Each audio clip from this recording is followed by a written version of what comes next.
मृत्युञ्जयाय रुद्राय नीलकण्ठाय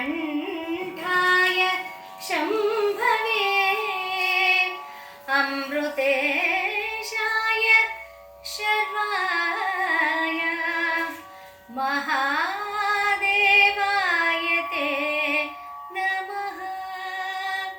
महादेवाय ते नमः। महादेवाय ते नमः।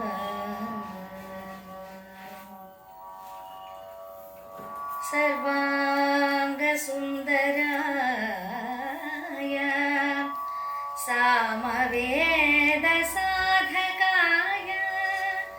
चतुर्वेदप्रियाय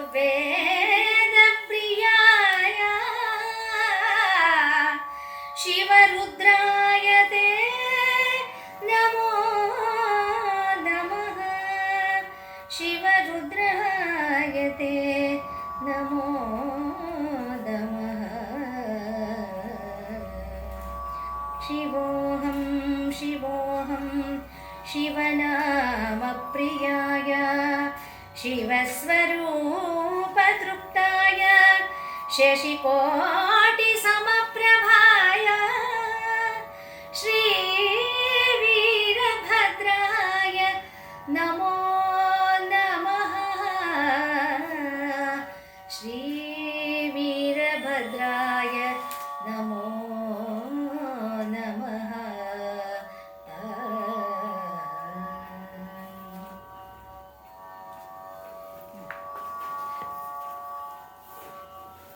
ಎಲ್ರಿಗೂ ನಮಸ್ಕಾರ.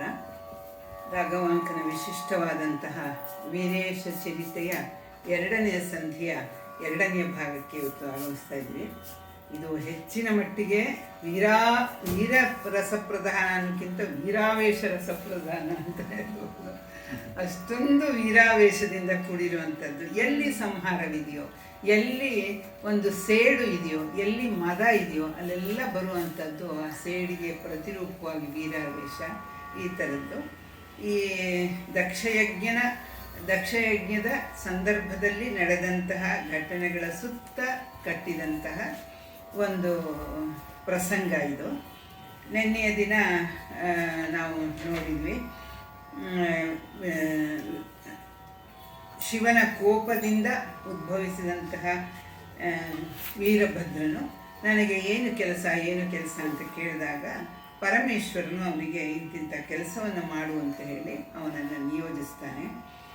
ಆಮೇಲೆ ಮುಂದೆ ಹೇಳ್ತಾನೆ, ಒಡೆಯಲು ಬೆಳೆಸ್ತಾನೆ. ನೀವು ಹಾಡಬೇಕಲ್ಲ 15. ಆಗ ಯಾಕೆಂದರೆ ಒಂದು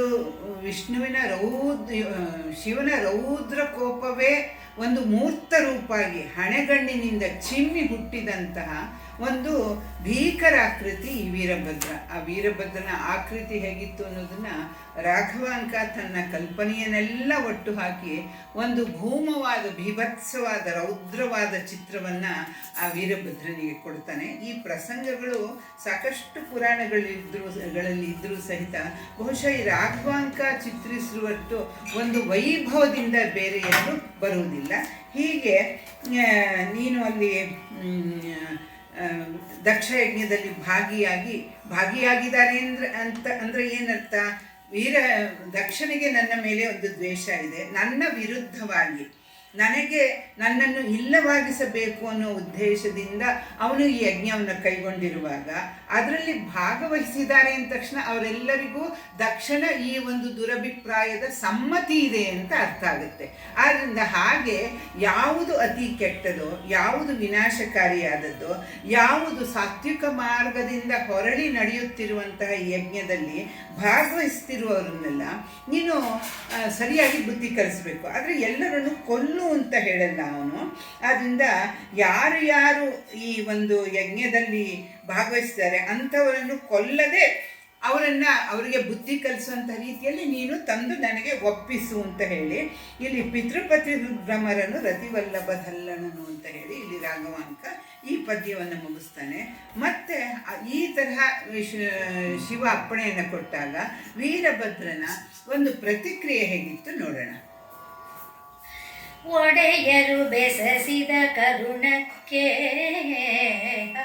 ಹಸಾದಂ ನಿಮ್ಮಡಿಗಳ್ ಬೇಡನೆ ಕೊಲಬಹುದೇ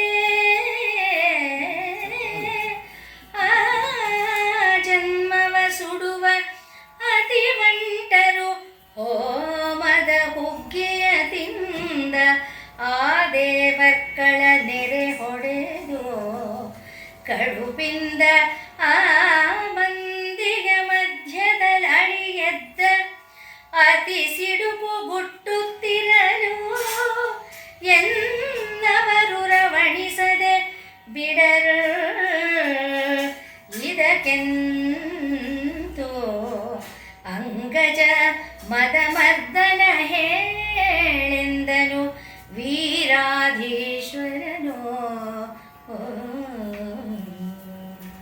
ಅವನ ಅಂಶ ಪರಮೇಶ್ವರನ ಅಂಶವಾಗಿ ಅವನ ಹಣೆಗಳಿಂದ ಚಿಮ್ಮಿ ಆ ಒಂದು ರೂಪವನ್ನು ಪಡೆದಿದ್ರು ಸಹಿತ ಸದ್ಯಕ್ಕೆ ವೀರಭದ್ರ ಅವನ ಗಣದಲ್ಲಿ ಒಬ್ಬ, ಈಶ್ವರ ಅವನ ಒಡೆಯ. ಅದಕ್ಕೆ ಆ ಒಡೆಯ ಅನುಭಾವದಿಂದ ಹೇಳ್ತಾರೆ, ಒಡೆಯರು ಬೆಸಸಿದ ಕರುಣಕ್ಕೆ ಹಸಾದ. ನೀವೇನು ನನಗೆ ಅಪ್ಪಣೆ ನಮಸ್ಕಾರ, ನೀವೇನು ನನಗೆ ಅಪ್ಪಣೆಯನ್ನು ಕೊಡ್ತೀರಿ ಅದು ನನಗೆ ಪ್ರಸಾದ, ಅದನ್ನು ಶಿರಸಾ ವಹಿಸಿ ನಾನು ನಡೆಸುತ್ತೇನೆ. ನಿಮ್ಮಡಿಗಳು ಬೇಡನೆ ಕೊಲ್ಲಬಹುದೇ. ಈಗ ನಿಮ್ಮಡಿಗಳು ಅಂದರೆ ಸಾಧಾರಣ ಸ್ವಾಮಿಗಳು ಮತ್ತು ಗುರುಗಳವರಿಗೆ ಅವರ ಪಾದವನ್ನೇ ಶ್ರೇಷ್ಠವನ್ನಾಗಿ ನಾವು ಪರಿಗಣಿಸ್ತೀವಿ.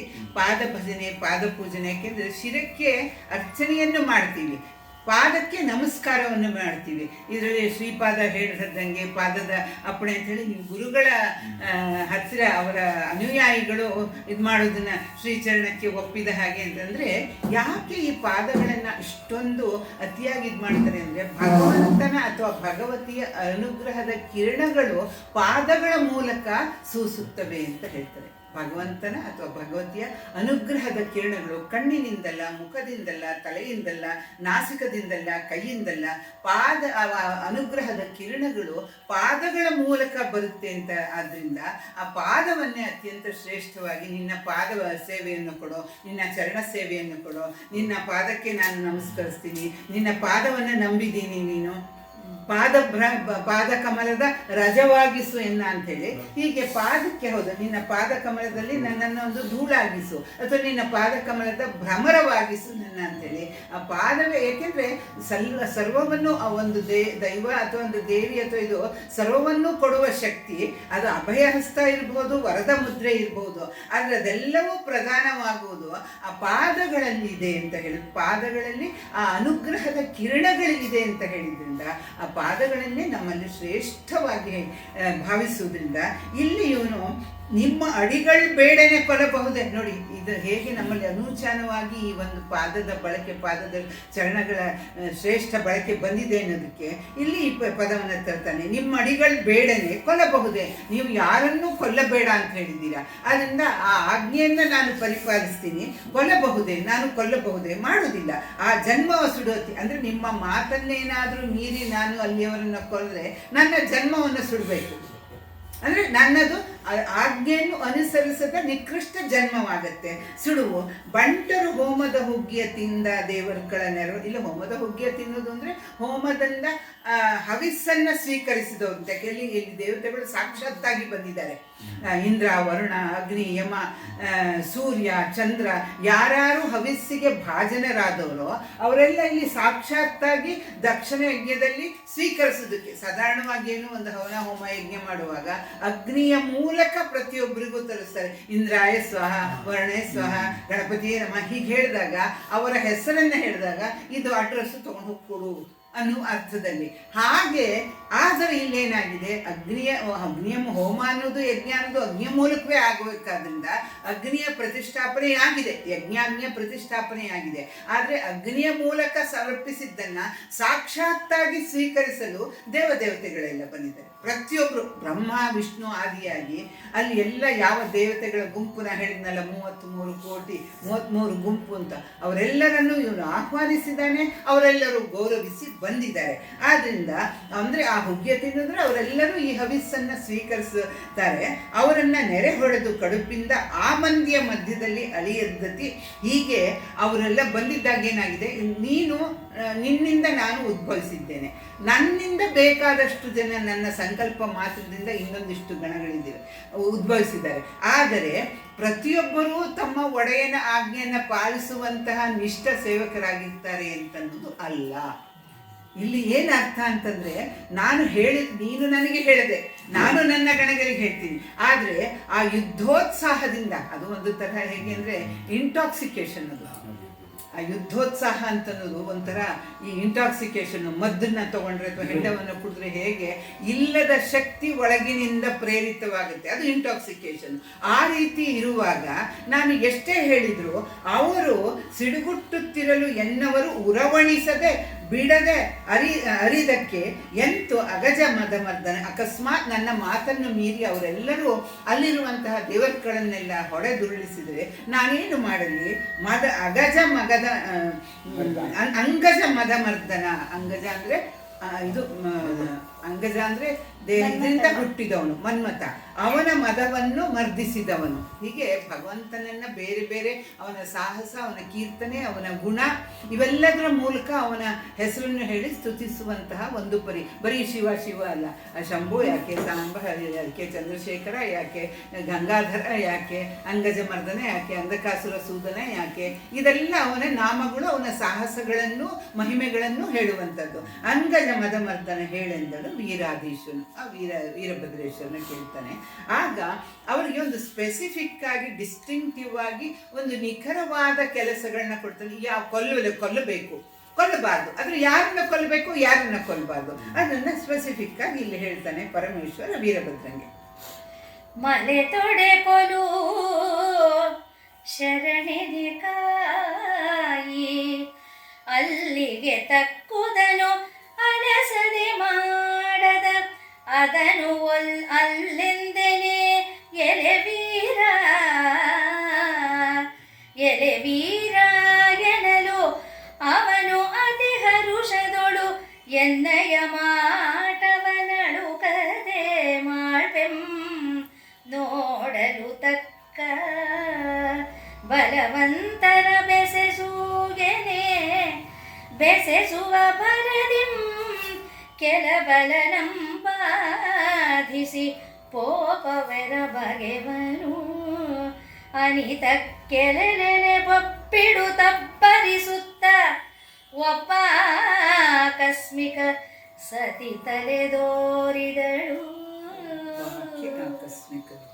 ಒಬ್ಬಾಕೆ ಆಕಸ್ಮಿಕ ಹಾಕಿನಾ? ಓಕೆ, ಹೇಳ್ತಾನೆ. ನಾನು ಏನು ಮಾಡಲಿ, ನಾನಂತೂ ನಿನ್ನ ಮಾತನ್ನ ಶಿರಸಾವಹಿಸಿ ನಡೆಸ್ತೀನಿ, ನಾನು ಯಾರನ್ನು ಕೊಲ್ಲುವುದಿಲ್ಲ. ಆದರೆ ನನ್ನ ಗಣಗಳು ವಿಪರೀತ ಉತ್ಸಾಹದಿಂದ ಇದ್ದಾರೆ. ಅವರಿಗೆ ಹೇಗೆ ಅಂದರೆ ಯುದ್ಧೋತ್ಸಾಹ ನರದಲ್ಲೂ ಕಣದಲ್ಲೂ ಹೇಗೆ ವ್ಯಾಪಿಸಿದೆ ಅಂದರೆ, ಯಾವಾಗ ಹೋಗ್ತೀವಿ, ಯಾವಾಗ ಎಲ್ಲರನ್ನು ಕೊಂದು ಬಿಡ್ತೀವಿ, ಯುದ್ಧ ಅಂತನ್ನೋದು ಹಾಗೆ ಅಂತಾನೆ ಅನ್ನುವ ಒಂದು ಉತ್ಸಾಹದಲ್ಲಿರುವಾಗ ನಾನು ಎಷ್ಟು ಜನರನ್ನು, ಎಷ್ಟು ಗಣಗಳನ್ನು ಯಾವ ರೀತಿಯಲ್ಲಿ ನಾನು ಅವರನ್ನು ನಿಗ್ರಹಿಸಲಿ, ನೀನು ಇದಕ್ಕೆ ಹೇಳು ಅಂತಂದಾಗ ಹೇಳ್ತಾನೆ ಅವನು, ಮಲೆ ತೊಡೆಕೊಳ್ಳು. ಅಹಂಕಾರವನ್ನೇ ಯಾರಾದರೂ ತೋರಿಸಿದರೆ, ವಿನಯವಂತ ದಾರಿಯನ್ನು ಬಿಟ್ಟು ಅಹಂಕಾರವಂತ ಯಾರು ನೀನು ಮಹಾವ, ಆ ಈಶ್ವರ ಯಾವ ಮಹಾ, ಅವನೇನು, ನನ್ನ ಬಿಟ್ಟರು ಯಾರಿದ್ದಾರೆ ಅಂತ ಹೀಗೆ ಯಾರು ಅಹಂಕಾರವನ್ನು ತೋರಿಸಿದ್ರೆ ಅವರನ್ನು ಕೊಲ್ಲು. ಶರಣನೆ ಕಾಯಿ, ನೀನು ಪರಮೇಶ್ವರನ ನೀನು ಅಂಶವಾಗಿ ಬಂದಿದ್ದೀಯಾ, ಪರಮೇಶ್ವರನ ಒಂದು ಮಹಿಮೆಯನ್ನು ನಾವು ಅರಿಯಲಿಲ್ಲ, ಅಕಸ್ಮಾತ್ತಾಗಿ ಇಲ್ಲಿ ಬಂದೆವು, ಈಗ ಅರಿತುಕೊಂಡಿದ್ದೀವಿ, ನಾವು ಮಹೇಶ್ವರನಿಗೆ ಶರಣಾಗಿದ್ದೀವಿ ಅಂತ ಹೇಳಿ ನಿನ್ನ ಮೂಲಕ ನಮಗೆ ಶರಣಾದರೆ ಅವರನ್ನು ಕಾಯ್ದು ಬಿಡು. ಯಾಕೆಂದರೆ ನಮ್ಮ ಸನಾತನ ಧರ್ಮದಲ್ಲಿ ಶರಣೆಂದವರನ್ನು ಪ್ರಾಣ ಕೊಟ್ಟಾದರೂ ಕಾಯಬೇಕು ಅನ್ನೋದಿದೆ. ಇದಕ್ಕೋಸ್ಕರ ಅತ್ಯಂತ ಸ್ವಾಮಿ ಸಖರಾದಂತಹ ಒಡೆಯ ಮತ್ತು ಭೃತ್ಯರಾದಂತಹ ಕೃಷ್ಣಾರ್ಜುನರು ಕಾಳಗಕ್ಕೆ ನಿಲ್ತಾರೆ. ಕೃಷ್ಣಾರ್ಜುನರಿಗೆ ಸಹಿತ ಒಮ್ಮೆ ಕಾಳಗ ಉಂಟಾಗುತ್ತೆ. ಗಯ ಅಂತ ಒಬ್ಬ ರಾಕ್ಷಸ ಇರ್ತಾನೆ. ಅವನು ಆಕಾಶದಲ್ಲಿ ಒಂದು ಸತಿ ಸಂಚರಿಸ್ತಾ ಇರುವಾಗ ಅವನು ತಂಬೂಲವನ್ನು, ಸಾಧಾರಣ ತಂಬೂಲ ನಾವು ತಾಂಬೂಲವನ್ನು ಅದರ ಯಾವ ರಸವನ್ನು ಬಿಡದೆ ಅದು ನಮ್ಮ ದೇಹಕ್ಕೆ ಕೊಡಬಹುದಾದ ಒಂದು ಔಷಧೀಯ ಇದಕ್ಕೋಸ್ಕರ ನಾವು ನುಂಗುತ್ತೀವಿ, ನಾವೇನು ಮುಗಳಲ್ಲ. ಆದರೆ ಈ ಕೆಲವರು ಹಾಕ್ಕೊಳ್ಳೋದನ್ನ ಅದನ್ನು ತುಪ್ಪು ಅಂತ ಉಗುಳೋದನ್ನ ಒಂದು ಅಭ್ಯಾಸ ಮಾಡ್ಕೊಂಡಿರ್ತಾರೆ. ಅದರಲ್ಲೂ ತಂಬಾಕು ಹಾಕೋರು. ಅವ್ರಿಗೆ ಅದು ಆ ರಸ ಏನಾಗುತ್ತೆ, ಬಾಯ ಒಳಗಿನ ಆ ನಾಲಗೆಯ ಸೆಲ್ಗಳಿಂದ ಒಳಗೆ ಹೀರಿ ಅದು ಕೊಡಬಹುದಾದಂಥ ಇಂಟಾಕ್ಸಿಕೇಶನ್ ಕೊಡುತ್ತೆ. ಆಮೇಲೆ ಅದು ವ್ಯರ್ಥ. ಹಾಗಾಗಿ ಅವರು ಅದನ್ನು ಉಗುಳ್ತಾರೆ. ನಾವೇನು ಮಾಡ್ತೀವಿ, ಅದು ಹಾಗಲ್ಲ, ವೀಳ್ಯದೆಲೆ, ಅಡಿಕೆ, ಸುಣ್ಣ, ಆಮೇಲೆ ಅದರ ಜೊತೆಗೆ ಉಪಯೋಗಿಸುವಂಥ ಬೇರೆ ಕೆಲವು ಪರಿಮಳ ದ್ರವ್ಯಗಳೆಲ್ಲ ನಮ್ಮ ದೇಹದ ಆರೋಗ್ಯಕ್ಕೆ ಒಳ್ಳೆಯದಾದ್ರಿಂದ ನಾವು ಉಗುಳದೆ ನುಂಗುತ್ತೀವಿ. ಇಲ್ಲಿ ಗಯ ರಾಕ್ಷಸ ಏನು ಮಾಡಿದ್ದಾನೆ, ಆಕಾಶದಲ್ಲಿ ಹೋಗುವಾಗ ತನ್ನ ತಾಂಬೂಲವನ್ನು ಕೆಳಗೆ ಉಗುಳಿದ್ದಾನೆ. ಅದೇನಾಗಿದೆ, ಅರ್ಘ್ಯವನ್ನು ಕೊಡ್ತಿದ್ದಂಥ ಕೃಷ್ಣನ ಬೊಗಸೆಗೆ ಬಿದ್ದಿದೆ. ಕೃಷ್ಣನ ತನ್ನ ಬೊಗಸೆಯಲ್ಲಿ ಇನ್ನೇನು ಅರ್ಘ್ಯವನ್ನು ಸೂರ್ಯನಿಗೆ ಕೊಡಬೇಕು ಅನ್ನುವಾಗ ಅದು ಅಪವಿತ್ರವಾಯಿತು, ಮಲಿನವಾಯಿತು. ಅವನಿಗೆ ಸಿಟ್ಟು ಬಂತು. ಆಕಾಶದಿಂದ ಹೋಗ್ತಾ ಇಂತಹ ಒಂದು ಅಬದ್ಧ ಕಾರ್ಯವನ್ನು ಹಾಗೆ ಉಗುಳಬಾರ್ದು. ನೋಡಿ, ಇದು ಒಂದು ನಮಗೆ ಪಾಠ ಇದೆ. ನಮ್ಮ ದೇಶದಲ್ಲಿ ಎಲ್ಲಿಂದ್ರಲ್ಲೂ ಉಗುಳ್ತಾರೆ, ಕೆಲವರು ಆಟೋದಲ್ಲಿ ಹೋಗುವಾಗ ಉಗುಳ್ತಾರೆ. ನಾನು ಚೆನ್ನಾಗಿ ಅವ್ರು ಮುಗಿತೀನಿ, ಅವ್ರು ಉಗುಳ್ತಾರೆ, ನಾವು ಮುಗಿತೀನಿ. ಏನಪ್ಪ ನಿಮ್ಗೆ ಗೊತ್ತಿಲ್ಲ, ನೀವೇ ಹೀಗೆ ಬರ್ತಾ ಇದ್ದೀರಾ, ಯಾರೋ ಮೈ ಮೇಲೆ ಬಿದ್ದರೆ ನಿಮ್ಗೆ ಹಿತವಾಗತ್ತಾ ಅಂತ ಹೇಳಿ ಅದಕ್ಕೊಂದು ಸ್ಪೆಸಿಫಿಕ್ ಜಾಗ ನುಂಗ್ಕೋಬೇಕು. ಅದನ್ನ ಏನಾಗತ್ತೆ ಗೊತ್ತಿಲ್ಲ. ಇಲ್ಲದಿದ್ರೆ ಯಾರೂ ತುಳಿಯದ ಜಾಗದಲ್ಲಿ ಹೋಗಿ ಅದನ್ನು ಉಗುಳಬೇಕು. ಹಾಗೆ ಮಾಡಿದಕ್ಕೆ ಪುತುಕ್ ಅಂತಿದ್ರೆ ಕೃಷ್ಣನ ಅರ್ಘ್ಯದ ಬೊಗಸೆಗೆ ಬೀಳುತ್ತೆ. ಅವನಿಗೆ ಸಿಟ್ಟು ಬಂದ್ಬಿಟ್ಟು ಅವನನ್ನು ಕೊಲ್ಲುವ ಪ್ರತಿಜ್ಞೆ ಮಾಡ್ತಾನೆ. ಇದು ಗೊತ್ತಾಗಿ ಗಯನಿಗೆ ಅವನು ಯಾರೋ ಒಬ್ಬರನ್ನು ಕೇಳ್ತಾರೆ, ಕೃಷ್ಣ ಹೀಗೆ ಇದು ಮಾಡಿದ್ದಾನೆ, ನೀನು ಅವನಿಗೆ ಕೋಪವನ್ನು ಬರೆಸಿದೀಯಾ ಅಂದರೆ ಅದಕ್ಕೆ ನಿನಗೆ ಪ್ರಪಂಚದಲ್ಲಿ ಯಾರೂ ರಕ್ಷಕರಿಲ್ಲ, ಒಬ್ಬನೇ ಇದ್ದಾನೆ. ಯಾರು ಅಂದರೆ ಅರ್ಜುನನ ಹತ್ರ. ಅವನು ಅರ್ಜುನನ ಬಂದು ನಾನು ನಿನಗೆ ಶರಣಾಗಿದ್ದೀನಿ, ನನಗೆ ಪ್ರಾಣ ಭೀತಿ ಇದೆ, ನನ್ನ ಪ್ರಾಣ ರಕ್ಷಣೆ ಮಾಡು ಅಂತ ಹೇಳ್ತಾನೆ. ಯಾರಿಂದ ಪ್ರಾಣ ಭೀತಿ, ಯಾಕೆ, ನೀನು ಏನು ಮಾಡಿದೆ, ನೀನೇನು ತಪ್ಪು ಕೇಳಲ್ಲ. ಶರಣೆಂದವರನ್ನು ಕಾಯುವುದು ನನ್ನ ಧರ್ಮ, ಅದು ಕ್ಷತ್ರಿಯ ಧರ್ಮ. ಹಾಗೆ ಆಯಿತು, ನಿನಗೆ ಅಭಯ ಕೊಟ್ಟಿದ್ದೀನಿ, ಏನು ನೀನು ತಪ್ಪು ಹೇಳು ಅಂತ. ಆಗ ಅವನು ಹೇಳ್ದ, ಕೃಷ್ಣನ ವಿರುದ್ಧವಾಗಿ ನಿಲ್ಬೇಕಾಗುತ್ತೆ. ಆದರೆ ಪ್ರಾಣ ಜಾಯೆ ಪರ್ವ ಚೆನ್ನ ಜಾಯೆ, ಪ್ರಾಣ ಹೋದರೂ ಚಿಂತಿಲ್ಲ, ಒಬ್ಬರಿಗೆ ಕೊಟ್ಟ ಭಾಷೆಯನ್ನು ತಪ್ಪಿಸಬಾರದು ಅಂಥೇಳಿ ಕೃಷ್ಣನ ವಿರುದ್ಧ ನಿಲ್ತಾನೆ. ಅವರಿಬ್ಬರ ನಡುವೆ ಕಾಳಗ ಇದಂಗುತ್ತೆ. ಕಡೆಗೆ ಬ್ರಹ್ಮನ ಯಾರೋ ಬಂದು ಸಮಾಧಾನ ಮಾಡಿ ಗಯ ಅವನಿಗೆ ಕೃಷ್ಣನಿಗೆ ಕ್ಷಮಾಯಾಚನೆ ಮಾಡೋ ಹಾಗೆ ಮಾಡಿ ಅವರಿಬ್ಬರ ನಡುವೆ ಕೃಷ್ಣನಿಗೆ ಅರ್ಜುನ ಯುದ್ಧ ಕೃಷ್ಣಾರ್ಜುನ ಈ ಥರ ಏನೇನೋ ಕಾಳಗ ಇದೆ. ಗರುಡನಿಗೂ ವಿಷ್ಣುಗೂ ಆಗುತ್ತೆ. ಹೀಗೆ ಒಬ್ರೊಬ್ರಿಗೆ ಬರುತ್ತೆ. ಅವರೇ ಹನುಮಂತನಿಗೂ ರಾಮನಿಗೂ ಆಗುತ್ತೆ. ಈ ಥರ ಇದೆಲ್ಲ ಆಗುವುದೆಲ್ಲ ಈ ಕಾರಣದಿಂದ. ಅವರು ಮೂಲ ದೇವರಿಗೆ ಅಪಮಾನವನ್ನು ಮಾಡ್ತಾರೆ. ಆ ಮೂಲ ದೇವರಿಗೆ, ಆ ದೇವನಿಗೆ ಅತ್ಯಂತ ಹತ್ತಿರವಾದ ಆಪ್ತನಾದಂಥವನ್ನ ಶರಣ ಹೋಗ್ತಾರೆ. ಆಗ ಅವರು ಶರಣಿಗೆ ಆಯಿತು, ನಿನಗೆ ರಕ್ಷಣೆ ಕೊಟ್ಟಿದ್ದೀನಿ, ನಿನಗೆ ಜೀವ ಭಯ ಬೇಡ ಅಂತ ಕೊಟ್ಟಾಗ ನಾನು ತಪ್ಪು ಮಾಡಿದ್ದೀನಿ. ಈ ಥರ ಆಗುತ್ತೆ. ಹಾಗೆ ಇಲ್ಲಿ ಶರಣೆಂದವರನ್ನು ಕಾಯಿ, ಅವ್ರು ಯಾರೇ ಆಗಲಿ, ಎಂಥ ಇವನ್ ದಕ್ಷನೇ ಬಂದು ಶರಣಾದರೆ ಅವನು ನನಗೆ ಮಾಡಬಾರದಂಥ ಮಹಾಪರಾಧವನ್ನು ಮಾಡಿದ್ರು ಸಹಿತ ಅವನನ್ನು ರಕ್ಷಿಸೋಣ, ನೀನು ರಕ್ಷಿಸೋ ಅನ್ನೋ ಅರ್ಥದಲ್ಲಿ ತಕ್ಕುದನ್ನು ಅಲಸದೆ ಮಾಡು, ಅದನ್ನಲ್ಲೆಂದನೇ ಎಲ್ಲಿ ಯೋಗ್ಯವಾದ ನಿನ್ನ ವಿವೇಚನೆಯನ್ನು ಉಪಯೋಗಿಸು. ಯಾರಿಗೆ ಶಿಕ್ಷೆಯನ್ನು ಕೊಡಬೇಕು, ಯಾರನ್ನು ರಕ್ಷಿಸಬೇಕು.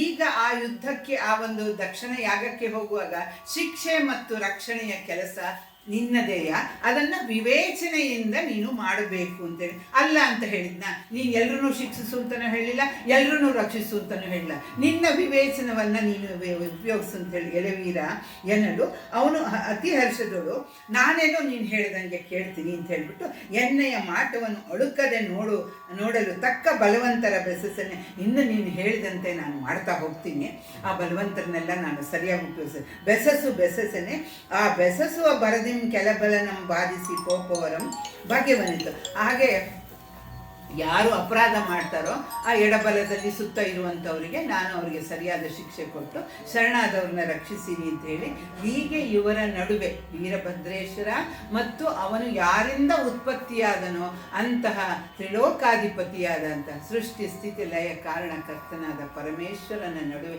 ಸಂಭಾಷಣೆಯಾಗುತ್ತಿರುವಂತಹ ಸಂದರ್ಭದಲ್ಲಿ ಎಲೆಲೆಲೆಲೆಲೆ ಬೊಬ್ಬಿಡು ತಬ್ಬರಿಸು ತಬ್ಬಾಕೆ ಆಕಸ್ಮಿಕ ಸತಿ ತಲೆದೋಯ್ದಳು. ಎಲೆಲೆಲೆಲೆ ಇದು ಒಂದು ಉದ್ಗಾರ. ಎಲೆಲೆಲೆಲೆ ಅಬ್ಬಬ್ಬಬ್ಬ ಬುಬು ಬುಬು ನೆನ್ನೆ ನೋಡಿದ್ಲ ಉದ್ಗಾರ ಅಂದರೆ ಇಲ್ಲಿ ಎಲೆಲೆಲೆ ಅಂತ ಹೇಳುದು ಕವಿ ಹೇಳುದು. ಯಾಕೆಂದರೆ ಅವನು ಇದ ಘಟನೆಯನ್ನು ಅವನು ಚಿತ್ರಿಸ್ತಾ ಹೋಗ್ತಿದ್ದಾನೆ. ಆ ಚಿತ್ರಿಸ್ತಾ ಹೋಗ ಒಂದು ಸೌಹಾರ್ದಯುತವಾದ ಸಂವಾದ ಅವರಿಬ್ಬರ ನಡುವೆ ನಡೀತಿರುವಾಗ ಅನಿರೀಕ್ಷಿತವಾಗಿ ಎಲ್ಲೆಲ್ಲೆಲ್ಲೆಲ್ಲೆ ಇದ್ದಕ್ಕಿದ್ದಾಗೆ ಅದು ಏನು ಸುಮ್ಮನೆ ಹೀಗಿಳಿದು ಯಾಕೆ ಈ ಒಂದು ಉದ್ಗಾರದ ಎಲ್ಲೆಲ್ಲೆಲ್ಲೆ ಕೊಡ್ತಾನೆ ಅಂದರೆ ಆ ಬಂದಾಕೆ ಉದ್ಭವಿಸಿದಾಗೆ ಬೊಬ್ಬಿಡುತ್ತಾ ಅಬ್ಬರಿಸುತ್ತಾ ಒಬ್ಬಾಕೆ ಆಕಸ್ಮಿಕ ಸತಿ ತಲೆದೋರು ಇದ್ದಕ್ಕಿದ್ದಾಗೆ ಫ್ರಮ್ ನೋವೇರ್, ಎಲ್ಲಿಂದನೋ ಅಲ್ಲಿಂದ ಬರ್ತಾ ಇದ್ದಾಳೆ, ಇಲ್ಲಿಂದ ಬರ್ತಾ ಇದ್ದಾಳೆ, ಆಕಾಶದಿಂದ ಇಳಿತಿದ್ದಾಳೆ ಅಲ್ಲ, ಆಕಸ್ಮಿಕ ಅಂತನ್ನೋದು ಜಸ್ಟ್ ಬೈ ಚಾನ್ಸ್. ಇದ್ದಕ್ಕಿದ್ದ ಹಿಂದಿನ ಕ್ಷಣದಲ್ಲಿ ಗೊತ್ತಿರದೆ ಮುಂದಿನ ಕ್ಷಣಕ್ಕೆ ಗೊತ್ತಿರದೆ ಇದ್ದಕ್ಕಿದ್ದ ಹಾಗೆ ಆ ಸೆಕೆಂಡಿನಲ್ಲಿ ನಡೆಯುವಂಥದ್ದು ಆಕಸ್ಮಿಕ, ಹೌದು ತಾನೆ? ಹಾಗೆ ಆಕಸ್ಮಿಕವಾಗಿ ಅವಳು ಬಂದ ರೀತಿಗೆ ಇವನು ಆಶ್ಚರ್ಯದ ಉದ್ಗಾರವನ್ನು ರಾಘವಾಂಕ ಕೊಡ್ತಾನೆ. ಒಬ್ಬಕ್ಕೆ ಆಕಸ್ಮಿಕ ಸತಿ, ಒಬ್ಬ ಸ್ತ್ರೀ ತಲೆದೋರ್ತಾಳೆ. ಯಾರವಳು? ಅವಳು ಸ್ವರೂಪ ಹೇಗಿತ್ತು? ಗಗನವನೆತ್ತುವ ಮೌಳಿಯ ವಕ್ನಿತ್ರಯಮಂ ನಗುವ ಉರಿಗಂಗಳ ನಂಜಿನ ಬಿಸುಪಂ ಮೀರುವ ಮೊಗವಗರಿನ ಕಾರಣ ಬೊಮ್ಮಾಂಸದ ಮರಿಗಳ ಮರಯಿಪ ಕಿರುದಾಡೆಗಳ ಮಿಗೆ ನೀಲಾದ್ರಿಯನು ಐವಡಿ ಒಡೆದು ಉದಯದ ಪರ್ಪುಗೆಯ ಒಡಲಿನ ಕಾರ್ಮೇಘದೊಳಾಡುವ ಮಿಂಚಂತೆಗಳುವ ಅಲಂಕಾರದ ಶಾಯುಧ ಸಂಯುತೆ ಭದ್ರಾಣಿಯೋ ಕಣ್ಗೊಪ್ಪಿದಳು. ಆಕಸ್ಮಿಕವಾಗಿ ಬೊಬ್ಬಿಡುತ್ತಾ ಅಬ್ಬರಿಸಿದ ತಲೆದೋರಿದ ಸತಿಯ ಸ್ವರೂಪ ಹೇಗಿತ್ತು? ಗಗನವನೆತ್ತುವ ಮೌಳಿ, ಆಕಾಶ ತನಕ ಚಾಚಿದಂತಹ ಅವಳ ಸ್ವರೂಪ. ಮೌಳಿ ಅಂದರೆ ಶಿರ. ಆಮೇಲೆ ವಹ್ನಿತ್ರಯಮ, ಆ ಕಣ್ಣು ಮೂರು ಕಣ್ಣು ಅವಳಿಗೂ ಇದೆ, ಮೂರು ಕಣ್ಣು ಅಗ್ನಿಯನು ಅನ್ನುವಂತಹ ರೀತಿಯಲ್ಲಿ ವಹ್ನಿತ್ರಯ, ವಹ್ನಿ ಅಂದರೆ ಬೆಂಕಿ, ಮೂರು ಬೆಂಕಿಗಳಂತಹ ರೀತಿಯಲ್ಲಿ ಕಣ್ಣುಗಳು, ನಗುವ ಉರಿಗಂಗಳ ಹಾಗಾದ್ರೂ ನಗುತ್ತಾ ಇವೆವು. ನಗು ಅಂದರೆ ಏನೋ ಒಂದು ತರಹದ ಒಂದು ಮಂದಹಾಸ ಕಣ್ಣುಗಳಲ್ಲಿದೆ. ಯಾಕೆ ಅಂದರೆ ತಾನು ಉದಯಿಸಿ ಬಂದಿದ್ದೇನೆ. ಯಾರಿಗೆ ಉದಯಿಸಿದಾಗ ಒಂದು ಅವಳಿಗೆ ಅದರಲ್ಲೂ ಇಂಥ ಒಂದು ದಿವ್ಯ ಚೇತನಗಳಿಗೆ ಸಂತೋಷವಾಗುತ್ತೆ. ಉರಿವ ಗಂಗಳ ನಂಜಿನ ಮಿಸ್ವಂ, ನಂಜನ್ನು ಹೊರಸೂಸುವಂತಹ ಮುಖಮುದ್ರೆ. ಯಾಕೆ ನಂಜನ್ನು ಹೊರಸೂಸ್ತಾ ಇದೆ ಅಂದರೆ ಇವಳು ಈಗಾಗಲೇ ಇದು ಪೂರ್ವ ನಿಯೋಜಿತವಾಗಿ ಬಂದಿರುವಂತಹ ದೇವಿಯಾದ್ರಿಂದ ತನಗೆ ಮುಂದೆ ಒದಗಬಹುದಾದ ಅಥವಾ ತನಗೆ ಆಜ್ಞೆ ಕೊಡಬಹುದಾದ ಕಾರ್ಯ ಏನು ಅನ್ನೋದು ಗೊತ್ತಿರುವುದರಿಂದ, ಹಾಗಂತ ನಾವು ಅರ್ಥ ಮಾಡ್ಕೋಬೇಕು, ಗೊತ್ತಿರುವುದರಿಂದ ಆ ವಿಷದ ಮುಖಮುದ್ರೆ ಅಂದರೆ ಅದು ಕೋಪ ಆಗುತ್ತೆ. ತಾನು ನಡೆಸಬೇಕಾದ ಸಂಹಾರ ಕಾರ್ಯದಲ್ಲಿ ಆ ಸಂಹಾರ ಕಾರ್ಯಕ್ಕೆ ಒಳಗಾಗುವವರು ಅಪರಾಧಕ್ಕೆ ಇವಳಲ್ಲಿ ಕೋಪ ಇದೆ. ಆ ರೀತಿಯಲ್ಲಿ ಅರ್ಥ ಮಾಡಬೇಕಾಗತ್ತೆ.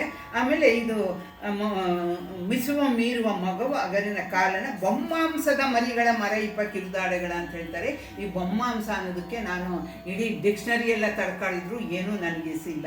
ಇಲ್ಲಿ ಮರಿಗಳ ಅಂತ ಹೇಳುವಾಗ ಬಹುಶಃ ಈ ಯಾವುದಾದ್ರೂ ಒಂದು ಕ್ರೂರ ಪ್ರಾಣಿಗಳು, ಎಳೆಯ ಪ್ರಾಣಿಗಳು ಇದು ಮಾಡಿದಾಗ ಅವುಗಳ ಒಂದು ಇನ್ನೂ ಆಗತಾನೇ ಹುಟ್ಟುತ್ತಿರುವಂತಹ ದಾಡೆಗಳು ಅಂತ ನಾನು ಒಂದು ಅರ್ಥವನ್ನು ಮಾಡ್ಕೊಂಡಿದ್ದೀನಿ. ಎಷ್ಟು ಸರಿ ಗೊತ್ತಿಲ್ಲ, ಮುಂದೆಂದಾದರೂ ಸಿಕ್ಕರೆ ಅದನ್ನು ನಾನು ತಿದ್ದುಕೊತೀನಿ, ಆಯಿತಾ? ಹಾಗೆ ಕಿರುದಾಡೆಗಳು ಅಂತ ಹೇಳುವಾಗ ಇನ್ನೂ ಮೊಳೆಯುತ್ತಿರುವಂತಹ ದಾಡೆಗಳು. ವೀರಭದ್ರ ಸಂಪೂರ್ಣವಾದ ಭೈರವನ ರೂಪದ ಪುರುಷನಾದ, ಆದರೆ ಇವಳು ಒಬ್ಬಳು ಸ್ತ್ರೀ. ಆದ್ರಿಂದ ಇವಳಿಗೆ ಭೈರವನಿಗೆ ಇರಬಹುದಾದಷ್ಟು ಕ್ರೂರವಾದ ಕೋರೆದಾಡಗಳಿಲ್ಲ. ಆದರೆ ಇವಳೂ ಸಹಿತ ಭದ್ರಾಣಿ ಅಂದರೆ ವೀರಭದ್ರನಿಗೆ ಸಹಕಾರಿಯಾಗಿ ಒಂದು ಈಶ್ವರನ ಒಂದು ಕ್ರೋಧದ ಮರಿಯಾಗಿ ಹುಟ್ಟಿದ್ರಿಂದ ಇವಳಲ್ಲಿ ಒಂದು ಕೋರೆದಾಡ ಇದೆ. ಅದು ಎಷ್ಟು ಮರಿಗಳ ರೂಪದಲ್ಲಿ ಮರಿಗಳಿಗೆ ಇರುವಂತಹ ಕೋರೆದಾಡ ಇದೆ.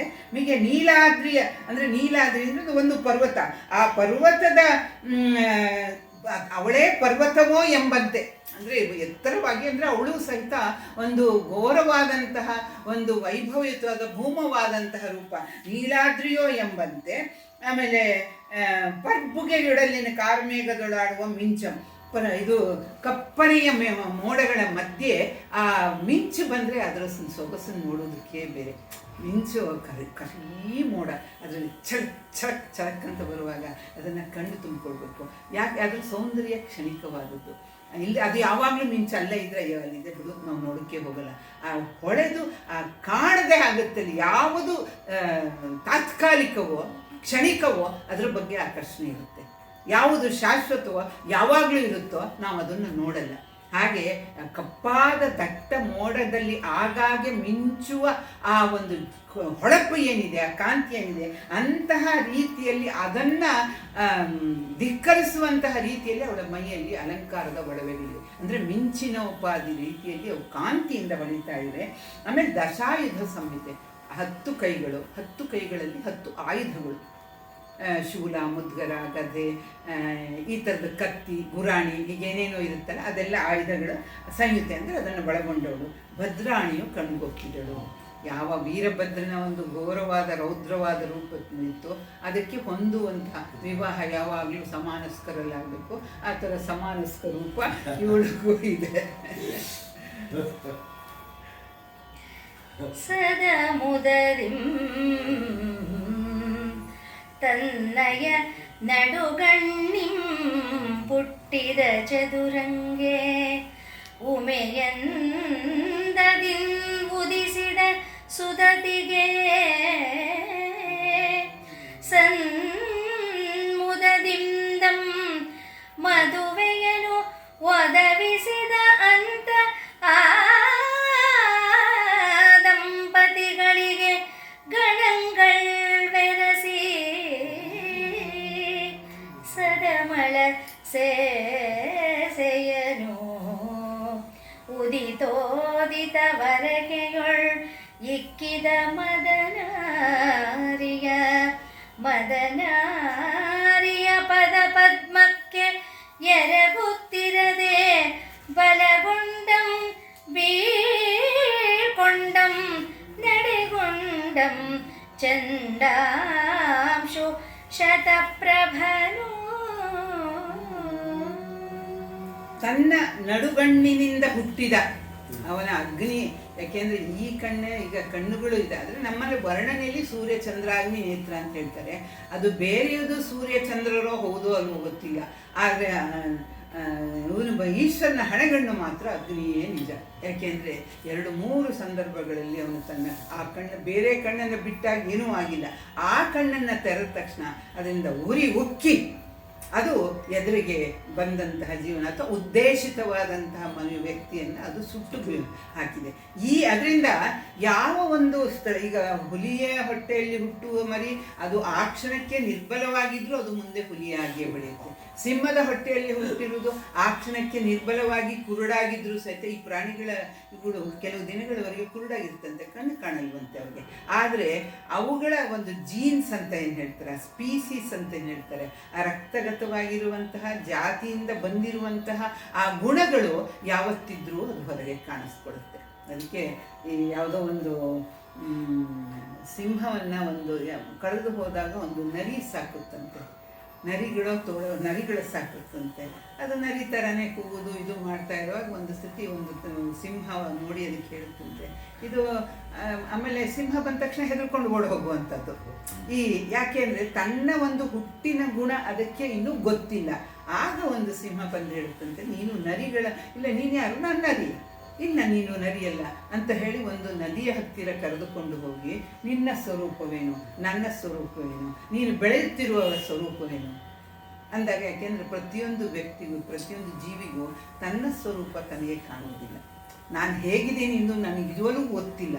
ಎಷ್ಟು ಸತ್ಯವಾದ ಮಾಡಿ ಕನ್ನಡಿ ಏನು ಹೇಳುತ್ತೆ ಅಷ್ಟೇ. ನಾನು ಈ ಮುಖದಲ್ಲೇ ಕಣ್ಣಿದೆ, ಆದರೆ ಈ ಕಣ್ಣು ಯಾವ ಥರ ಮುಖ ನೋಡಿದೆ? ಎಷ್ಟು ಚೋದ್ಯವಾದ ವಿಚಾರ ನೋಡಿ. ಮುಖದಲ್ಲೇ ಕಣ್ಣಿದೆ, ಕಣ್ಣೆಂದು ಮುಖವನ್ನು ನೋಡಿಲ್ಲ. ಆ ಕನ್ನಡಿ ಎಷ್ಟು ಸತ್ಯ ಹೇಳುತ್ತೋ, ಎಷ್ಟು ಸುಳ್ಳು ಹೇಳುತ್ತೋ, ನಾವು ಅದನ್ನು ನೋಡ್ಕೊಂಡು ನಾವು ಅದನ್ನು ನಾವು ಅನ್ಕೋತೀವಿ. ಹಾಗೆ ಈ ಪ್ರಾಣಿಗಳಿಗೆ ನಾವು ಹೇಳುವಂತಹ ಒಂದು ಕ್ಯಾರೆಕ್ಟರ್ ಅಷ್ಟೇ ಬಿಟ್ಟರೆ, ಬಹುಶಃ ಒಂದು ಪ್ರಾಣಿಗೆ ಕೆಲಸತಿ ನೋಡಿದ್ದೀವಿ, ಗುಬ್ಬಚ್ಚಿ ಅದೆಲ್ಲ ಕನ್ನಡಿ ನೋಡಿದಾಗ ಇನ್ನೊಂದು ಗುಬ್ಬಚ್ಚಿ ಅನ್ಕೊಂಡು ಅದನ್ನು ಕುಕ್ತಾ ಇರುತ್ತೆ.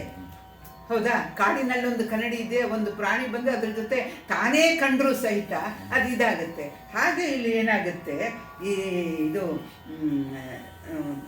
ಉಮೆಯಂದಿದ ಸುದತಿಗೆ ಸನ್ಮುಖದಿಂದ ಮದುವೆಯನ್ನು ಮಾಡಿಸಿದ. ಅದಕ್ಕೆ ಗೊತ್ತಿಲ್ಲ ತಾನು ಏನು ಅಂತ ಅನ್ನೋದು ಗೊತ್ತಿಲ್ಲ. ಹುಟ್ಟುವವರೆಗೂ ನಾನು ಯಾರು ಅಂತ ಗೊತ್ತಿಲ್ಲ. ಹೇಳಿದ್ನಲ್ಲ, ಈ ಸಿಂಹಕ್ಕೆ ಕಡೆಗೆ ಕರ್ಕೊಂಡು ಹೋಗಿ ತೋರಿಸಿ, ನಾನು ನೀನು ಒಂದೇ ಥರ ಇದ್ದೀವಿ, ನೀನು ಸಿಂಹವೇಯ, ಅದು ನರಿಗಳು, ಅವು ನಮಗೆ ನಮ್ಮ ಸೇವಕರೇ ವಿನಃ ನೀನು ಅವ್ರ ಜೊತೆ ಇರಬಾರ್ದು ಅಂತೇಳಿ ತನ್ನ ಗುಂಪಿನ ಜೊತೆ ಕರ್ಕೊಂಡು ಹೋಗ್ತು ಅಂತ ಹೇಳಿ ಒಂದು ಕತೆ ಬಂದರೆ, ಇದರಲ್ಲೆಲ್ಲ ಒಂದು ಒಳಗಿನಿಂದ ಬಂದಿರುತ್ತೆ ಏನೋ ಒಂದು ಶಕ್ತಿಯ ಜೀನ್ಸ್ ಏನಿರುತ್ತೆ ಅದು ಶ್ರೇಷ್ಠವೇ ವಿನಃ ಪರಿಸರ ಅಲ್ಲ. ಆದರೆ ಪರಿಸರದಲ್ಲೇ ಇದ್ದರೆ ಅದು ಹಾಗೇನೆ ಇರ್ತಾರೆ. ತನ್ನ ನಿಜ ಶಕ್ತಿಯ ಅರಿವಾಗದೆ ನರಿಯ ಥರನೇ ಅದು ಬದುಕಿಬಿಡ್ತಾ ಇತ್ತು. ಆದರೆ ಒಂದು ಸಿಂಹ ಬಂದು ಅದಕ್ಕೆ ತಾನು ಏನು ಅಂತ ತೋರಿಸಿದ್ರಿಂದ ಅದಕ್ಕೆ ತನ್ನ ಶಕ್ತಿಯ ಅರಿವಾಯಿತು.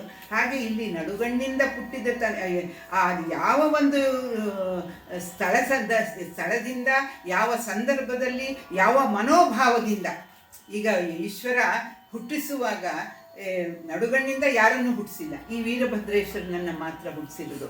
ಆಗ ಆ ಬೆಂಕಿಯಿಂದ ಹುಟ್ಟಿದ್ದು ಅನ್ನುವಾಗ ಅದರಲ್ಲಿ ಆ ಅಗ್ನಿಯ ಧಗಧಗ ಝಲ ಕೋಪ ಉರಿ ಇರುತ್ತೆ. ಹಾಗೆ ಇವಳು ಹುಟ್ಟಿದ್ದು. ಆದರೆ ಇವಳು ಹೆಣ್ಣಾದದ್ರಿಂದ ಗಂಡಿಗಿಂತ ಬಲದಲ್ಲಿ, ಕೋಪದಲ್ಲಿ, ಮತ್ತೊಂದರಲ್ಲಿ ಸ್ವಲ್ಪ ಕಡಿಮೆ ಇರೋದ್ರಿಂದ ಇಲ್ಲಿ ಚದುರಿಗೆ ಉಮೆಯಂದದಿ ಉದಿಸಿದ ಅಂತ ಇದಕ್ಕೆ ಹೇಳ್ತಾನೆ.